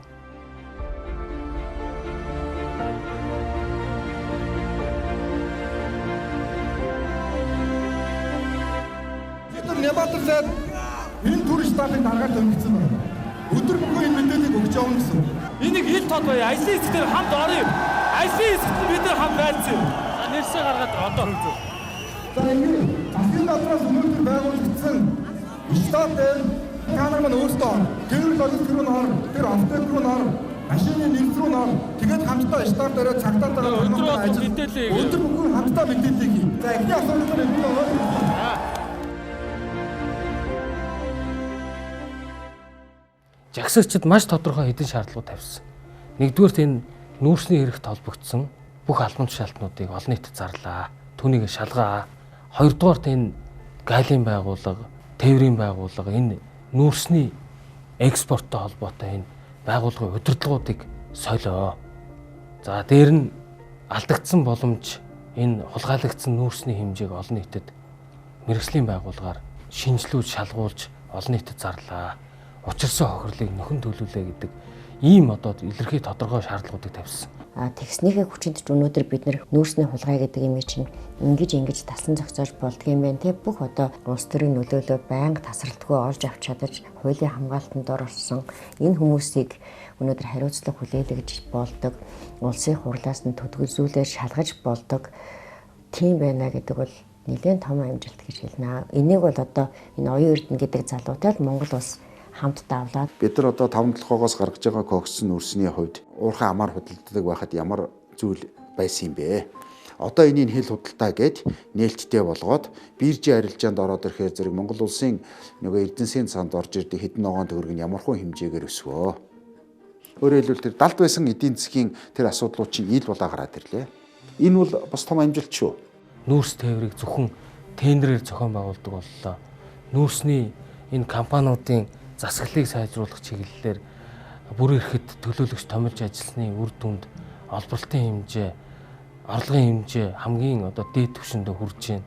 За нүүрсний хулгай хэрэгт холбогдсон албан тушаалтнуудтай холбоотой одоо энэ хэрэг шүүхийн шатанд шилжиж ирчээд байна. Саяхан улсын хурлаар нүүрсний хулгайтай холбоотой нээлттэй сонсголын үйл ажиллагаа бас явагдсан. Сонсголын дүнг бас их хурл танилцуулж, хууль хяналтын байгууллага энэ мөрөөр тодорхой ажлуудыг зохион байгуулна гэдэгт бас итгэлтэй байгаа. Би бол нүүрсний сонсголыг бол баг нэг хийж чадахгүй ах энийг бол явуулж чадахгүй ах гэж бодож ирсэн. Тэгээ яг улс төрийн нийтлэлчийн хувьд харж байхад бол баг болохоорчгүй хөрс суурин дээр энийг бол хийж байна бас. Тэгээр одоо бүрэнгүүцэд нотлогдог бол байгаа ч гэсэн таньдаг мэддэг нүүр халуун тэ олон хүмүүсийг хуулийн өмнө авчирлаа. Тэр хэрсэн тэр системийг бүгдийг ил гаргаж ирээд тавилаа. Нүүрсний сонсгол гэдэг бол одоо гадна дотны бүлэглэлүүд нийлж ямар том их орнын тон дээр үйл ажиллагаа явуулж ирснийг бас л ард түмэндээ гэрэл зохиулж зогсоож чадаж. За тэгээд дараагийнх нь нэгэнт нийгэмд гэрэл зохиулсан тэр технологи, тэр схем тавилаг албан тушаалын гэмтэргийн шүүх дээр л очиж л шийдэгдэн тэр бол одоо засгийн газрын хийх ажил биш шүү дээ. Эрдэнэс 5 толгой компанид онцгой дэглэм тогтоосноор ил тод хариуцлагатай байдал дээшилж цахим барилжааг амжилттай зохион байгуулснаар анх удаа 6.6 их найт төгрөгийн орлого, 3 их найт төгрөгийн цэвэр ашигтай ажилласнаар олон жил яригдсан үндэсний баялагын сан бодитоор бүрдэх эхлэл тавигдлаа. Нийт экспортын орлого 14.9 тэрбум ам.долларт хүрч цар тахлын өмнөх үеэс 2 дахин давлаа. Монгол улсын нэгдсэн төсөв төлбөрийн тэнцэл анх удаа хамтдаа ашигтай гарлаа. Монгол улсын валютын албан нөөц 2.7 тэрбумаас 4.5 ам.долларт хүрлээ. Монгол улс давсан орлогоороо ахмадын тэтгэвэр тэтгэмжээ нэмэгдүүлж, төрийн албан хаагчдынхаа цалин хангамж, нийгмийн баталгааг сайжруулах дөрвтэй алхмуудыг үе шаттай хийж чадлаа. Монгол улсын ерөнхий сайдын санаачлагаар 2023 оныг авилгатай тэмцэх жил болгон зарласан. Үүний үр дүнгээр төрийн албаны мерит зарчим буюу ажилласан жилийн шаардлагыг хангахгүй мөртлөө тухайн албан тушаал дээр тодорхой үүрэг гүйцэтгэгчээр юм уу тодорхой арга хэрэглэж томилогдсон байсан албан тушаалтангууд чөлөөлөгдөх гэх мэт олон арга хэмжээ авч ажилласны үндсэн дээр 3 сарын дотор төрийн албан хаагчдын тоо 229 мянгаас 220 мянга болж буурсан байна. За шилэн ажиллагаа бол бас нэлээд өндөр үр дүнтэй явагдаж зохион байгуулагдсан. Хүн гэрээсээ гар утснаасаа 1600 орчим төрлийн төрийн үйлчилгээг авах боломжийг бүрдүүлээд авчиж байгаа. Тэгэхээр шилэн GovMN гэдэг энэ систем их хурлаар батлагдсан хуулиар нээлттэй мэдээллийн сан гэж хуульчлагдсан. Одоо нээлттэй мэдээлэл буюу 970 гаруй мянган мэдээллийг шилэн дээр нэгтгэсэн. Нийслэл дүүрэг, аймгийн сумын газар олголтууд, барилга байгууламжийг улсын комист хүлээлгэж авсан болвол тэр комист ажиллаж байсан хүмүүсийн нэр, уус, хурлын протокол, тендер худалдаа авах ажиллагаа, дээрэс нь одоо нийгмийн их одоо шүүмжилт өртөд байдаг 21 тусгай сангийн мэдээллүүд бүгдийг нь одоо шилэн дээр байршуулсан. За тэгээ үүний цаана бол шилэн GovMN-ээр дамжуулаад яам болгоныг индексчүүлж эхэлсэн. Ингээ индексчүүд эхэлсний үр дүн 6 сарын хугацаанд ихэд тусгай сан дээр бараг одоо 40 орчим тэрбум төгрөг төлөгдсөн. Нөгөө талаасаа төрийнхэн хин нэгний нөлөөлгүйгээр итгэл дүүрэн ажиллаа хийх болцоо бүрдсэн. Наа чин шилэн дээр тавигдсан штэ. Болохгүй штэ гэж хэлж чаддаг. Тэгээ засгийн газрын шилэн ажиллагааг одоо Эстонд болсон нээлттэй засгийн түншлэл форум дэлхийн одоо 70 гаруй улсууд нэгддэг энэ байгууллагаас Монгол улсын нээлттэй засгийн ил тод байдал төрийн цахимжилт өндөр түвшинд гарлаа гэж хүнд төрөмжл хүрсэн. Дээрэс нь Нүбэс гаргадаг энэ цахим засаглалын индекс бол 18-аар урагшилсан. Ирэх онд бол бид нар кибер аюулгүй байдлын индекс дээр авилгалын төсөөллийн индекс дээр маш том одоо дэвшил гаргана гэж итгэл дүүрэн бол ажиллаж байгаа. Засгийн газраас 2023-24 оныг авилгатай тэмцэх жил болгож зарлаад нүүрсний хулгай, боловсролын зээлийн сан, хөгжлийн банк гэх энэ асуудлын болгоныг одоо ингэж гаргаж ирж цаашдаа Монгол улсаа хөгжүүлэх үүд хаалга нээгднэ гэдэг бас хатуу итгэл үнэмшилтэйгээр улс төрийн бас өндөр манлайл үзүүлж авилгатаа тэмцэж гэн гэдэг маань өөрөө гадаад орчинд ч гэсэн биднийг ажиллаа ямар ч хэсэг эхэлж байгаа юм байна гэдэг бас их эерэг мессежийг бол өгч байна. Авилгал гэдэг энгийн иргэний амьдрал тутамд боломжийг нь хулгайлж идэл тийм хорт тавдар байхгүй. Өнөөдөр 30 жил явсан энэ авилгалтай холбоотой асуудал чинь хэвийн хэмжээнээс илүү гарчиж байгаа учраас арга буюу засгийн газрын тэргүүн бүхэлдээ авилгатай холбоотой энэ асуудал руу татагдаж ороод авилгын эсрэг жил болгож зарлж байна гэдэг маань олон нийтийн дэмжлэг хамтдаа байхыг л уриалж байгаа л гэсэн. Урд хожид байгаагүйгээр авилга албан тушаалын гэмт эрэхтэй тэмцэж чадаж байгаа засгийн газар бол одоо юу эрдэнэ засгийн газар юм а гэдгийг судлаачид баг нэг дугаар шугал хэлж байгааг би одоо хэвлэл мэдээллийн хэрэгсэл нийгмийн сүлжээ за тэгээд ажиллаа хийгээд явж байхад бол ард түмний дундаас сонсож байгаа юм л бодит мэдээлэл шүү дээ. Энэ авилгал гэдэг юм та яг өөрийнхөө улаангараар тохиолж ингэж хатуу дэмжлэг хийж байгаа анхны ерөнхий сайд шүү дээ. Би бол Содномгой ерөнхий сайд байхад 89 онд ойроо сарж ясангүй шүү дээ. Тэгээд тэрнээс хойш бүх ерөнхий сайд нарыг мэдх юм. Яг ингэж өөрөө манлайлж энэ л орж ас юм ерөнхий сайд бол байхгүй. Тийм бол маш хүнд асуудал шүү дээ. Энэ 30 гаруй жилийн хугацаанд нийгмийн шилжилтийн энэ үе шатанд тодорхой нийгмийн нөлөө бүхий хэсэг бүлэг этгээдүүд мэдээлэлд ойр эрх мэдэлтэй гэдэг утгаараа бүх боломжуудыг өөр дээрээ давуу байдал болгож үүсгдэг. Өөрийнхөө төрөл садан, үр хүүхэд, эхнэр нөхөр, гэр бүлийн гишүүд хамгийн ойрын хамаарал бүхий этгээдүүдээр хөнгөлтөө зээл, сургалтын сангийн зээл, газар, ашигт малтмлын лиценз, нүүрсний гэрээ хэлцээр тээвэрлэлгээд энэ бүх боломжуудыг өөрсөндөө давуу байдал болгодог зүйлийг Монгол улсын ерөнхий сайд оюун эрдэнэ ахалсан засгийн газар анх удаага таслан зогсоож чадсан. 2024 оны улсын хурлд нэр дэвшигчид оюун эрдэнэ ерөнхий сайдын санаачилсан ашиг сонирхлын хууль заасан тэр хязгаарлалтуудын хүрээнд төртөө хамаарал бүхий бизнес эрхэлдэг олон хүмүүс би нэр дэвшихгүй байхаа гэж бодож байгаа. Яагаад гэвэл энэ бүх хоригдолт хязгаарлалтууд бий болсон. Дээр нь төртөө хамааралтай хийж байгаа үйлдэл, үйл ажиллагаа, төрөөс олж байгаа давуу байдлууд бүхэлдээ open data дээр мэдээлэгддэг. Тэр нь нийгмийн сүлжээгээр шүүгддэг, түүнтэй холбоотой ашиг сонирхлын зөрчлүүд нь авилгатай тэмцэх газар шалгагддаг ийм авилгалтай хийх хамгийн том тогтолцоог бүрдүүлж чадсан гэдгийг би бас итгэл төгс хэлэх байна.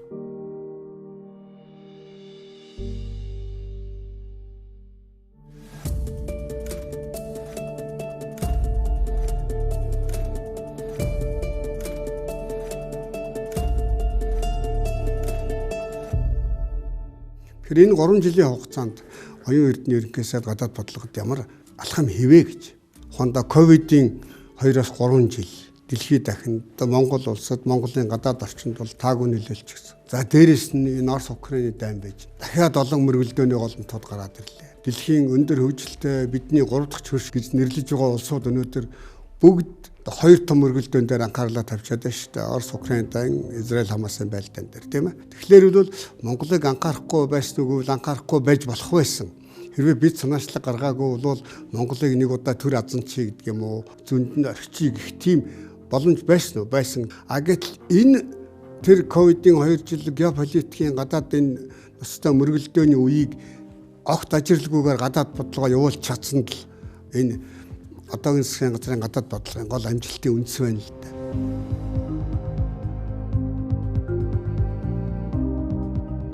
Энд аваад үзье. Яг Монгол улсын эдийн засгийн гадаад хамтын ажиллагаанд биетэй бодтой түншин хэмбэ гэвэл өнөөдөр хятад л байгаа шүү. Хятадтайгаа харилцаагаа яаж сайж болов тийм ээ? 2022 онд Бээжингийн өвлийн олимпийн өмнө Хятадд ажлын ажил хийгээд олимпийн үндэслэгчнэр оролцоод хөрш орны хувьд оролцох нь маш чухал байсан. Тэгээ бид ив санааны нэгдэлтэй байгаагаа харуулах, дээрээс нь засгийн газрын тэргүүний хувьд хилгайл, бомб, худалдаа бүхий л одоо харилцааныхаа асуудлуудыг хэлцээ хийсэн. Тэгээ Си Жинпин дарга бол тэр үед ерөнхий сайдыг тусгаалan уулзаж харилцаанд асар чухал ач холбогдол өгж байгаа болон улс төрийн том үнэлэлт өгсөн. Одоо улс төрчийн хувьд дэмждэг залуу зоригтой бас ийм ажил хэрэгч идэвхтэй ерөнхий сайд ажиллаж байгаад бид нар бас талархалтай байдаг. Тэгээ таны тавьж байгаа бүх одоо санал хүсэлтүүдийг бид нар нарийн судалж одоо шийдэх болно гэд сайхан уулзалт болсон. Дараад нь 2023 оны 6 дугаар сард Бүгднэмт Хятад улс бол дахиж айлчлаад 5 өдөр үргэлжилсэн айлчил өдрийн 7-оос 9 уулзалт хийгээд 42 уулзалтыг 5 хоногийн хугацаанд хийсэн байд. Яг энэ удаагийн айлчил юугаараа өөр болсон юм бэ гэхээр өмнө нь тэр хийгдээгүй байсан зүйлүүдийг яг ажил хэрэгч маягаар Монгол улсын иргэдэд эдийн засагт яаж илүү их ашигтай байх юм гэдгийг ярилцсан. Тэднэрт өөрсдийн ажил хэрэгч санал тавьсан юм л юм. Ердөө энэ оны 10 дугаар сард Бишкект Шанхай хамтын ажиллагааны байгууллагын засгийн газрын тэргүүнэрийн зөвлөлийн хуралдаанд оролцохдоо Хятадын ерөнхий сайдтай дахиж маш үр ашигтай уулзалт хэлэлцээ хийгээд тэгээд ирлээ л дээ. Энэ бол гадаад харилцааны түүхэнд тэмдэглэгдэх нэг онцлог. Ерөнхий сайдын гадаад хийсэн айлчлалуудын дотор бас нэг тэмдэглэгдэх Владивостокийн эдийн засгийн форумд 2022 онд очиж оролцсон. Орос Украины дайны хүнд нөхцөлд Оросын эдийн засаг таарах хүн байна. Оросын олон улсын нэр хүнд таарах хүн байна. Гэхдээ Монгол Оросын хамтын ажиллагаанд ач холбогдол өгч байна. Оросын хэрэгжүүлэх гэж зориод байгаа алс орнд эдийн засгийн тэр олон талт хамтын ажиллагаа интеграст оролцоход бэлэн байна гэдгээ нотолж Владивостокт очисон явдал бол бас гадаад бодлогын том олддог байна. Эрхэм хүнд татагтай ноёдоор Монгол улс бүс нутгийн хэмжээнд идэвхтэй түншлэн ажиллахад бэлэн гэдгээ дахин илэрхийлье. Олон улсад инхтайван тогтож эдийн засаг эргэж сэргэж манай бүс нутаг дэлхийг манлайлах ийм одоо сайхан цаг эрхийн өрөөлийг хөргөн төвшүүлье. Ерөнхий сайдын хувьд бол анх удаага орсон. За тэгээд Орос улбаны улсын удирдлагууд бол мэдээж маш их талархаж хүлээж авсан. Бүх төрийн өмчт компаниуд одоо Монгол улстай хамтарч ажилладаг. Роснефть, Газпром, Оросын төмөр зам компани удирдлагуудтай уулзсан, Путин ерөнхийлөгчтэй уулзсан. Энэ дээр нэг яригдсан зүйл бол яхаарахгүй Монгол улсын эрчим хүчний тусгаар тогтносон байдалтай холбоотой байсан. Энэ юу гэхээр маш олон жил яригадаад тэгээ зогсолцсон байгаад байсан. Нөгөө л нэг эгийн голын усан цахилгаан станцуудыг харилцсан зөрүү ойлголцсныг засаад урагшаа явж болох юм бэ гэдэг талаар ярилцсан. Хэдийгээр дэлхийн дахны хувьд бол маш их талтсан, хоёр туйлд хуваагдсан хэцүү цаг үе байсан ч гэсэн ерөнхий сайдын хувьд бол нэгдүгээр майлчил хийгээд улс орныхоо эрх ашигыг хамгаалаад хамгаалахаар барахгүй аваад гараад ирсэн гэж болох баг. За 2023 он тэмдэглэгдэх нэг том айлчлал бол ерөнхий сайд оюун эрдэнэ Америк нэгдсэн улсад хийсэн айлчлал байна. Энэ зүйлийн том айлчлал.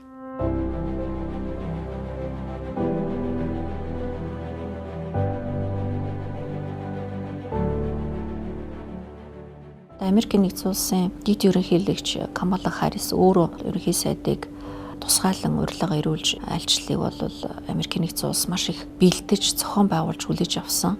Тэгээд тэр айлчлалын төвшин дэд ерөнхийлөгчтэй аль биесний хэлэлцээ хийсэн нэг төвшин. Тэгээд Пентагон зочилсон. Төрийн департамент бүх салбарт тийм бүх яамд Америкийн гол шийдвэр гаргадаг улс төрийн хамгийн дээд төвшний уулзалтууд байна. Тэгээд Монгол Америкийн хооронд энэ харилцаагаа тодорхойлж байгаа юм тийм ээ. Энэ чинь хүний эрхчлэл ардчлалыг дээдлсэн хоёр улсын нийтлэг эрх ашиг, нийтлэг үнэт зүйл, түүн дээр суурилсан харилцаа. Энийг аль биесээр зарлж чадна гэдэг бол нэг том олд. Америк нэгдсэн улс Монгол улстай одоо шууд нислэгтэй болохын их чухал олон жил ярьсан. Бас зөвшөөрдөггүй байсан. Байгуулж чадаагүй байсан. Тэр хэлцээ байгуулагдсан. Тэгээд маш олон одоо баримтчууд байгуулсан л да Америк нэгдсэн улстай.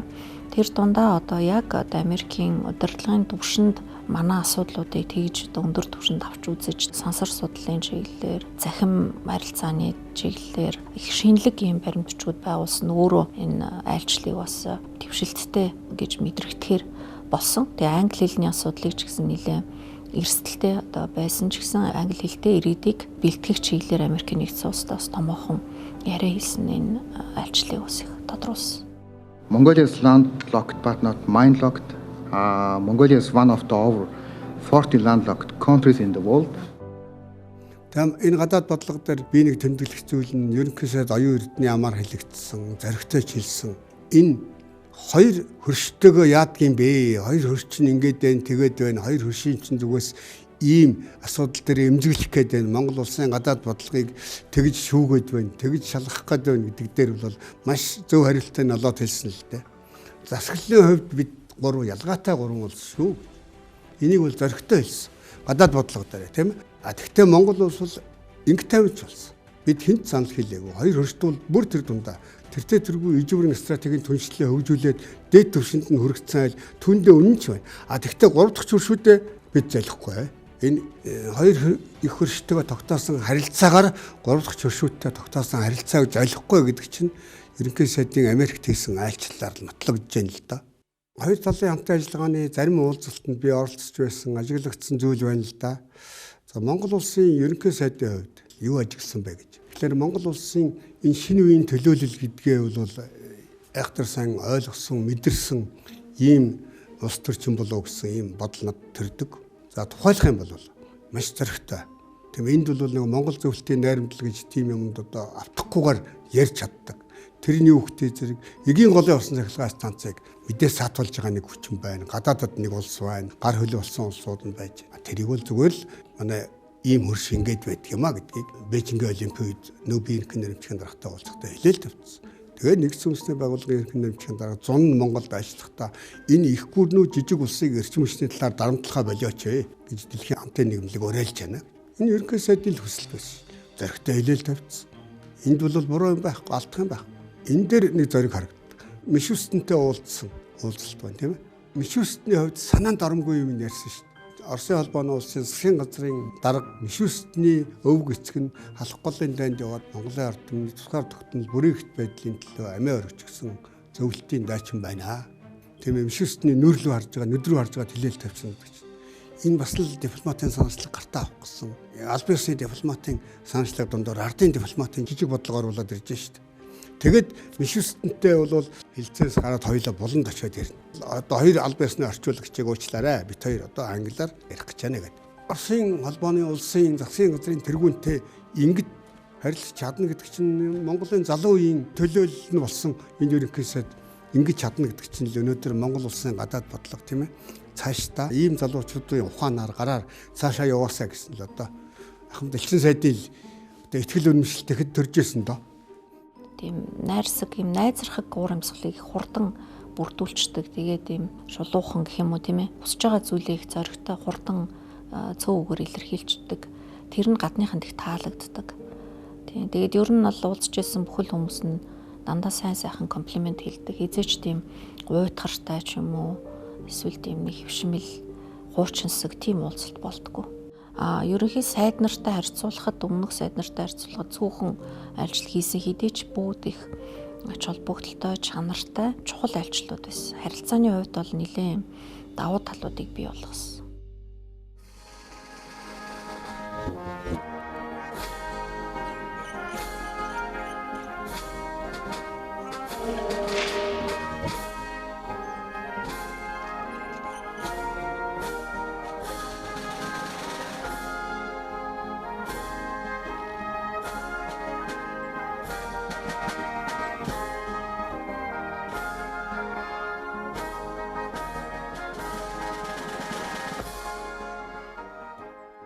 Монгол улсын үндсэн хууль Монголын ард түмэн бид хэмээн эхэлж мэдгтун, сахигтун гэсэн үгээр төгсдөг билээ. Энэ нь үндсэн хуулийн үг үсэг, цэг таслал бүхэн гүн гүнзгий утга илэрхийлж бүх нийтээр нийгмийн соёл, эрх зүйн ухамсарыг төлөвшүүлэхийн төлөө ирмэлцэх агуулгатай. Монгол улсын их хурлын 2022 оны 54-р тогтоолоор Монгол улсын засгийн газарт өгөгдсөн үүргийн дагуу үндсэн хуулийн нэмэлт өөрчлөлтийн төслийг өргөн мэдүүллээ. За уг саналдаа улсын их хурл нэг танхимтай байна. Улсын их хурлын гишүүдийн 76 мажоритар тогтолцоогоор 76 пропорционал аргаар сонгоно гэж өөрчлөх саналыг Монгол улсын засгийн газраас өргөн мэдүүллээ. Өнгөрсөн 30 жилд одоо хийх гэж чадахгүй байсан улс төрийн том тогтолцоог л эвдэж байгаа үйл явц бол сая хамгийн сүүлд хийсэн үндсэн хуулийн нэмэлт өөрчлөлт шүү дээ. Одоо яг жаахан төрөөхөндөө би бичдэг л байсан. Монголын төрийн эрхийг барьж байгаа 76 улс төрчийг бол гадна дотны улс төр бизнесийн бүлэглэл нөлөөлж хууль хийлгэж байсан байх. Ийм юм байж болохгүй шүү дээ. Үндсэн хуулийн нэмэлт өөрчлөлт бол зорилгыг ингээл харахад тэр чинь парламентод ёсоо баталгаажуулна гэсэн концепттэй шүү дээ. Тэгээ парламентын гишүүдийнхээ тоог нэмэгдүүлсэн. Парламенттай тулдаа бид нар асар олон дарамт халтнаас болтож гарч чадж исэн түүх олон байгаа байхгүй юу? өмнөх ерөнхий сайдуудын яриа дуртатгал байж идэг. Парламент манад хэдий ч нэ бат бих байна. Хэдий ч нэ олуулаа байна. Төдий ч нэ манай улсын тусгаар тогтнол эрхчлөө ардчлан бат бих байх юм. Энэ бол нэгдүгээрт бол зайлшгүй хийгдэх ёстой байсан. Гэхдээ Монголын альч улс төрийн хүчин, альч улс төрчдөөс эр зөрг нь хүрдэггүй байсан. Ийм л одоо реформыг л одоо энэ цаг үед Монгол Ардын намын дарга ерөнхий сайд оюун эрдэнэ зүгээс л хийж чадлаа. За мэдээж хэрэг Монгол Ардын намын хувьд 65 суудалтай, 62 суудалтай одоо үйл ажиллагаагаа тогтвортой явуулж исэн. 3 дахь удаага яг хуучин тогтолцоогоор сонгуульд ороход мөн адил ялт байгуулах бүрэн боломж байсан. Гэхдээ бид олон намын оролцоотой, олон намын хяналтанд ор төрийн үйл ажиллагаа явуулдаг парламентын арчилсан тогтолцоогоо улам бүр баталгаажуулъя гэдэг энэ сонголт руу алхам хийсэн. Энийг ч одоо улс төрийн намууд, Монгол улсын ерөнхийлөгч, улсын их хурл бол бүрэн дэмжснээр батлагдсан байна. Нэг нам дангаараа өнлөхөө ялтыг байгуулад нэг намын дарангуйлал тогтох нөхцөл байдлаас бид урьдчилан сэргийлэх ёстой мó гэдэг энэ л үзэл санаа бол биднээсийн хамгийн гол үзэл санаа. Дээрээс нь манай геополитикийн нөхцөл байдал ер нь бол ингээд 76 хүн байж энэ улсын хувь заяаг шийдэхэд боломжтой юм уугүй юу? Парламентаар хүчирхэгжүүлэхгүй, бэхжүүлэхгүй бол хоёр том хөршийн дунд ер нь цаашдаа тусгаар тогтнолоо авч явахад амаргүй цаг үе ирээд байна гэдгийг нөхцөл байдал өөрөө харуулсан гэж би боддгийн. Гишүүдийн тоог нэмсэн 126 болцсон байгаа. Холимог тогтолцоогоор сонгуулаа явуулна гэдэг чинь хүмүүс нөгөө мөнгө тараагаал би энд чинь гэрлийн шум барьж өгнө гэхээ болчих واخгүй тий. Засмал зан тавьчлаа намайг сонгоорой гэхээ болцсон. Яг бодлогоо ярьж эхэлнэ гэсэн үг. За энэний үр дүн бол 2024 оны сонгуулиар бодиттой гарна гэдэгт бид эргэлцдэг. Олон улсын төвшөнд одоо судалгаа явуулдаг. За одоо барууны буюу Европын, Герман, Английн эрдэмтэн судлаачид, за энэ Азийн төвшний бас эрдэмтэн судлаачдын дүгнэлтүүд ч бас эерэг гарч байгаа. Гагцхүү энэ өөрчлөлтийн үр дүн бид богино хугацаанд авчрахын төлөө улс төрийн намууд хариуцлагатай ажиллах шаардлага гарч байгаа. Энэ том өөрчлөлтийн эерэг үр дүн гаргахын төлөө намууд хариуцлагатай байж чадахгүй бол энэ өөрчлөлт үр шимээ өгөхгүй байх талд. Тийм учраас Монгол Ардын нам үндсэн хуулийн нэмэлт өөрчлөлт түүнийг дагсан улс төрийн намын хуулийн шинжилсэн хариулгыг оруулж ирж батлах ажил дээр бол бодлого гаргаж дэмжиж ажилласан. 18 жилийн дараа үндсэндээ энэ хуулийн шинжилсэн хариулга өргөн баригдсан. Олон жил улс төрт явцсан эсгийнх нь бууж байгаа буюу тэр романтик нь дуусж байгаа эсгийнх нь бол дургу байгаа. Намд ашиггүй юм намын дарга нь өөрөө манлайлаад хийгээд тахаар тэгэхээр нам суурьтай жижиг улс төрийг бол ер нь сонгуулийнхаа жил хойшин зоригтой тавьж агаад тийм зөөлөн хүчний бодлого барьж байгаа л хийцэн дээ. Бүх намуудын дэмжлэгийг авч чадсан. Улс их орныхоо төлөө цохилж байгаа, захилж байгаа анхны баг ерөнхий сайд байна. Монгол Ардын намын хувьд ганцаараа хурдан явахаас илүү олуулаа хол явахыг илүүд үзнэ гэж.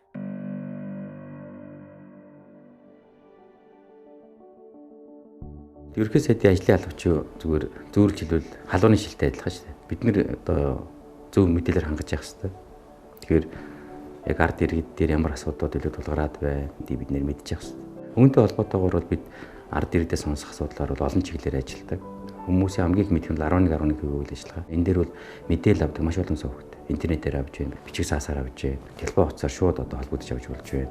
Ингээд харахад бол өдөрт бол ер нь дунджаар нэг манай 11.1 төвдөл нэг 450-аас 500 орчим ирэх юм сандаж санал гомдоо хэлдэг. Хоёрдугаарт ерөнхий сайд 2023 оны оныг сахгуулаад өглөөний уулзалтыг бидэнд хийж эхэлсэн. Салбарын төлөөлөлтөд бид нэр өглөөний уулзалтыг хийж байгаа. Энэ сегментийн уулзалтуудыг хийж байгааг нь цаад утга бол өөрөө ерөөсөө вакуумчгүй хадгалж эхэлж байгаа. Тэгэхээр төрийн одоо дээд чатанд гарч байгаа шийдвэрүүд яг дунд болон доод чатанд хэрхэн хэрэгжиж байгаа вэ гэдэг асуудал дээр бол ерөнхий сайд өөрийн одоо бие дүгнэлт хийхэд бол хэрэгтэй уулзалтууд байдаг. Эндээс гарсан асуудлуудыг засгийн газрын хуралдаанд оролцуулж, газар дээр зарим асуудлуудыг шийдэж явдаг. Тэгээ энэ бол бас их амжилттай үргэлжилж байгаа юм ажил. За түүнээс гадна 2023 оны 9 сарын 2-оос аймагуудаар тойрч эхэлсэн. Тэгээд 16 аймагийн 7000 орчим одоо иргэдтэйгээ уулзсан.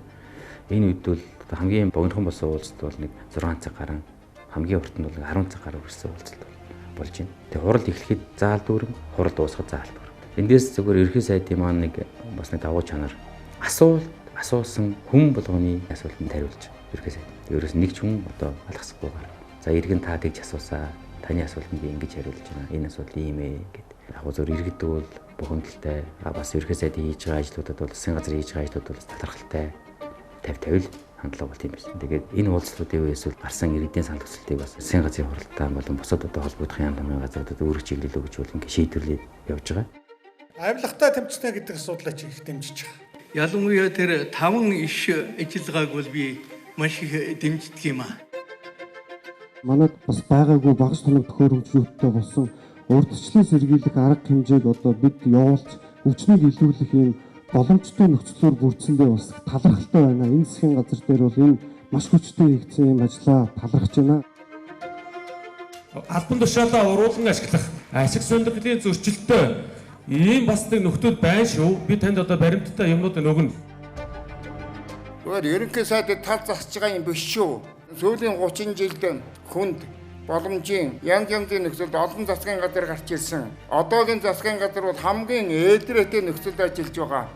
За оюун урд нь бол ард түмний захиалгаар гарч ирсэн ерөнхий сайд гэж би хэлэх гээд байна. Энтэй бол манай ард түмэн ер нь санал нэгдэх баха. Ингээ ярианд тийм хүмүүс ингэж яриад байт юм шүү.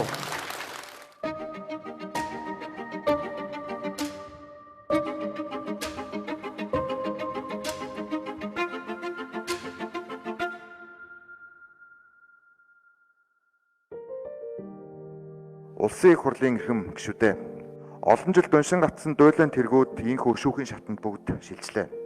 Муу нухаар сайн айлчил гэж ярьдаг. Авилагчдад эцсийн хариуцлага тооцох ажил шүүхийн шатанд удааширч байгааг би дахин онцолж байна. Улс орон өргөжлөн хөгжихгүй, уруудан дороодгүй гэдгийг гагцгүй авилгалтай байх үгүй юу байх гэдэг энэ тэмцэл шийднэ. Авилгын далайд хэдэн үеэрээ хэдэн зуун жилээр дарлуулан амьдарч байгаа олон улсын харамсалтай жишээг бид үр хүүхдийнхаа төлөө давтаж болохгүй.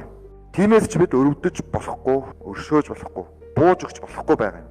Өнөөдөр авилгалтай хатуу тэмцэнэ гэдэг бол Монголын ирээдүйн төлөө хайр юм аа. Өнөөдөр хүртэл хийгдэж байгаа энэ олон нийгмийн бүжигнүүлсэн үйл явцууд байна шүү дээ. Оюутлогоо Эрдэнэтийн 49%, жидүү, тэгээ боловсролын зээлийн сан, хөгжлийн банк, нүүрсний сонсгол гэдэг одоо цоошин зүйл биш шүү дээ. Ямар ч улс төр чинь, ямар ч улс төрийн хүчин зориглоод орч чаддаггүй авилга албан тушаалын гэмт хэрэг их орноо тоонд ирэмтсэн л үйл ажиллагаанууд шүү дээ. Тэгэл энэ рүү одоо нөхөр шууд ханцуу шамлал орчихсон. Үе үеийн эрх баригч нар ерөнхий сайдуудад үүнийг өөрчлөх ямар нэгэн тийм том алхам хийх боломжууд дандаа л олдож исэн. Энэ боломжийг яг ашиглаагаар ашиглагддаг боломж биш шүү дээ. Ер зорих хэрэгтэй, тэ? Өөрийн гэсэн фон нь цэвэр байх хэрэгтэй. Нөгөө талаар сайн баг хамтран зүтгэгч хэрэгтэй ч гэдэг юм уу, тэ? Олон ийм нөхцөл бүрэлдэжээж болдог юм болчлоо л. Тэгэхээр оюун урдны ерөнхий сайд үүнийг хамгийн сайн ашиглаж чадсан. Тэгэхээр ямар ч гэсэн хулгайч нарынхаа нөгөө талд гарчлаа маань хүн хулгайч биш. Өөрийнх нь амьдралын философи гэж би харддаг. Одоо ингээд хүн өөрөө ерөнхий сайд болох, хүн өөрөө салбарын сайд болох бол өөрт олдож байгаа хувь заяа биш, тийм ээ. Энэ бол ард түмэнд боломж олгож байгаа томилгоо гэж ойлгох хэрэгтэй, тийм. Тийм учраас одоо өөрийнхөө салбар дээр цаг зарахгүй, өөрийнхөө салбарыг ойлгохгүй байна гэдэг бол ард түмний боломжоос олгоё гэдэг нь л гэсэн үг гэдэг нэг ийм философитол хүн юм байна гэж би харж байгаа юм, тийм. Тэгээ ер нь бол өөрийнх нь хэлдэг юм амар тайван, тийм баян ядуугийн ялгаагүй нэг ийм нийгмийг байгуулсан, хүн бүртгэгч боломж олгосон нийгмийн төлөө бид нар явж байгаа шүү л гэдэг зүйлийг л одоо үргэлж хэлдэг. Одоо Монголын 90 оноос хойших засгийн газрыг тэргүүлсэн олон чадварлаг хүчирхэг ерөнхий сайдууд бий л дээ.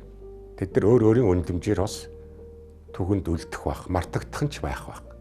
Тэгэхээр өнөөгийн ерөнхий сайдын 15 онд бичсэн номноос нь ахвал уншсан л да. Алсын хараа 2050 гэдэг баримт бичиг. За энэ шин сэргийлтийн бодлого гэдэг энэ дунд хугацааны бодлогыг боловсруулад, түүнийг толгоолоод хэрэгжүүлээд санаачлаад явж байгаа нь зорьсондоо хүрдэг ерөнхий сайдтай болж дээ гэж бодож илаа. Тэгэхээр энэ үйл явц бол ард түмэнд ямар үр өгөөж авчрах вэ гэдгээ сайтар харуулж ингэж чадахын цагт энэ бодлого хэрэгжих цагт ерөнхий сайд одоо Монголын ард түмнэр үнэлүүл дүгнэгдэх болоогүй шүү дээ. Ахаа цаг хугацаа байгаа.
байна.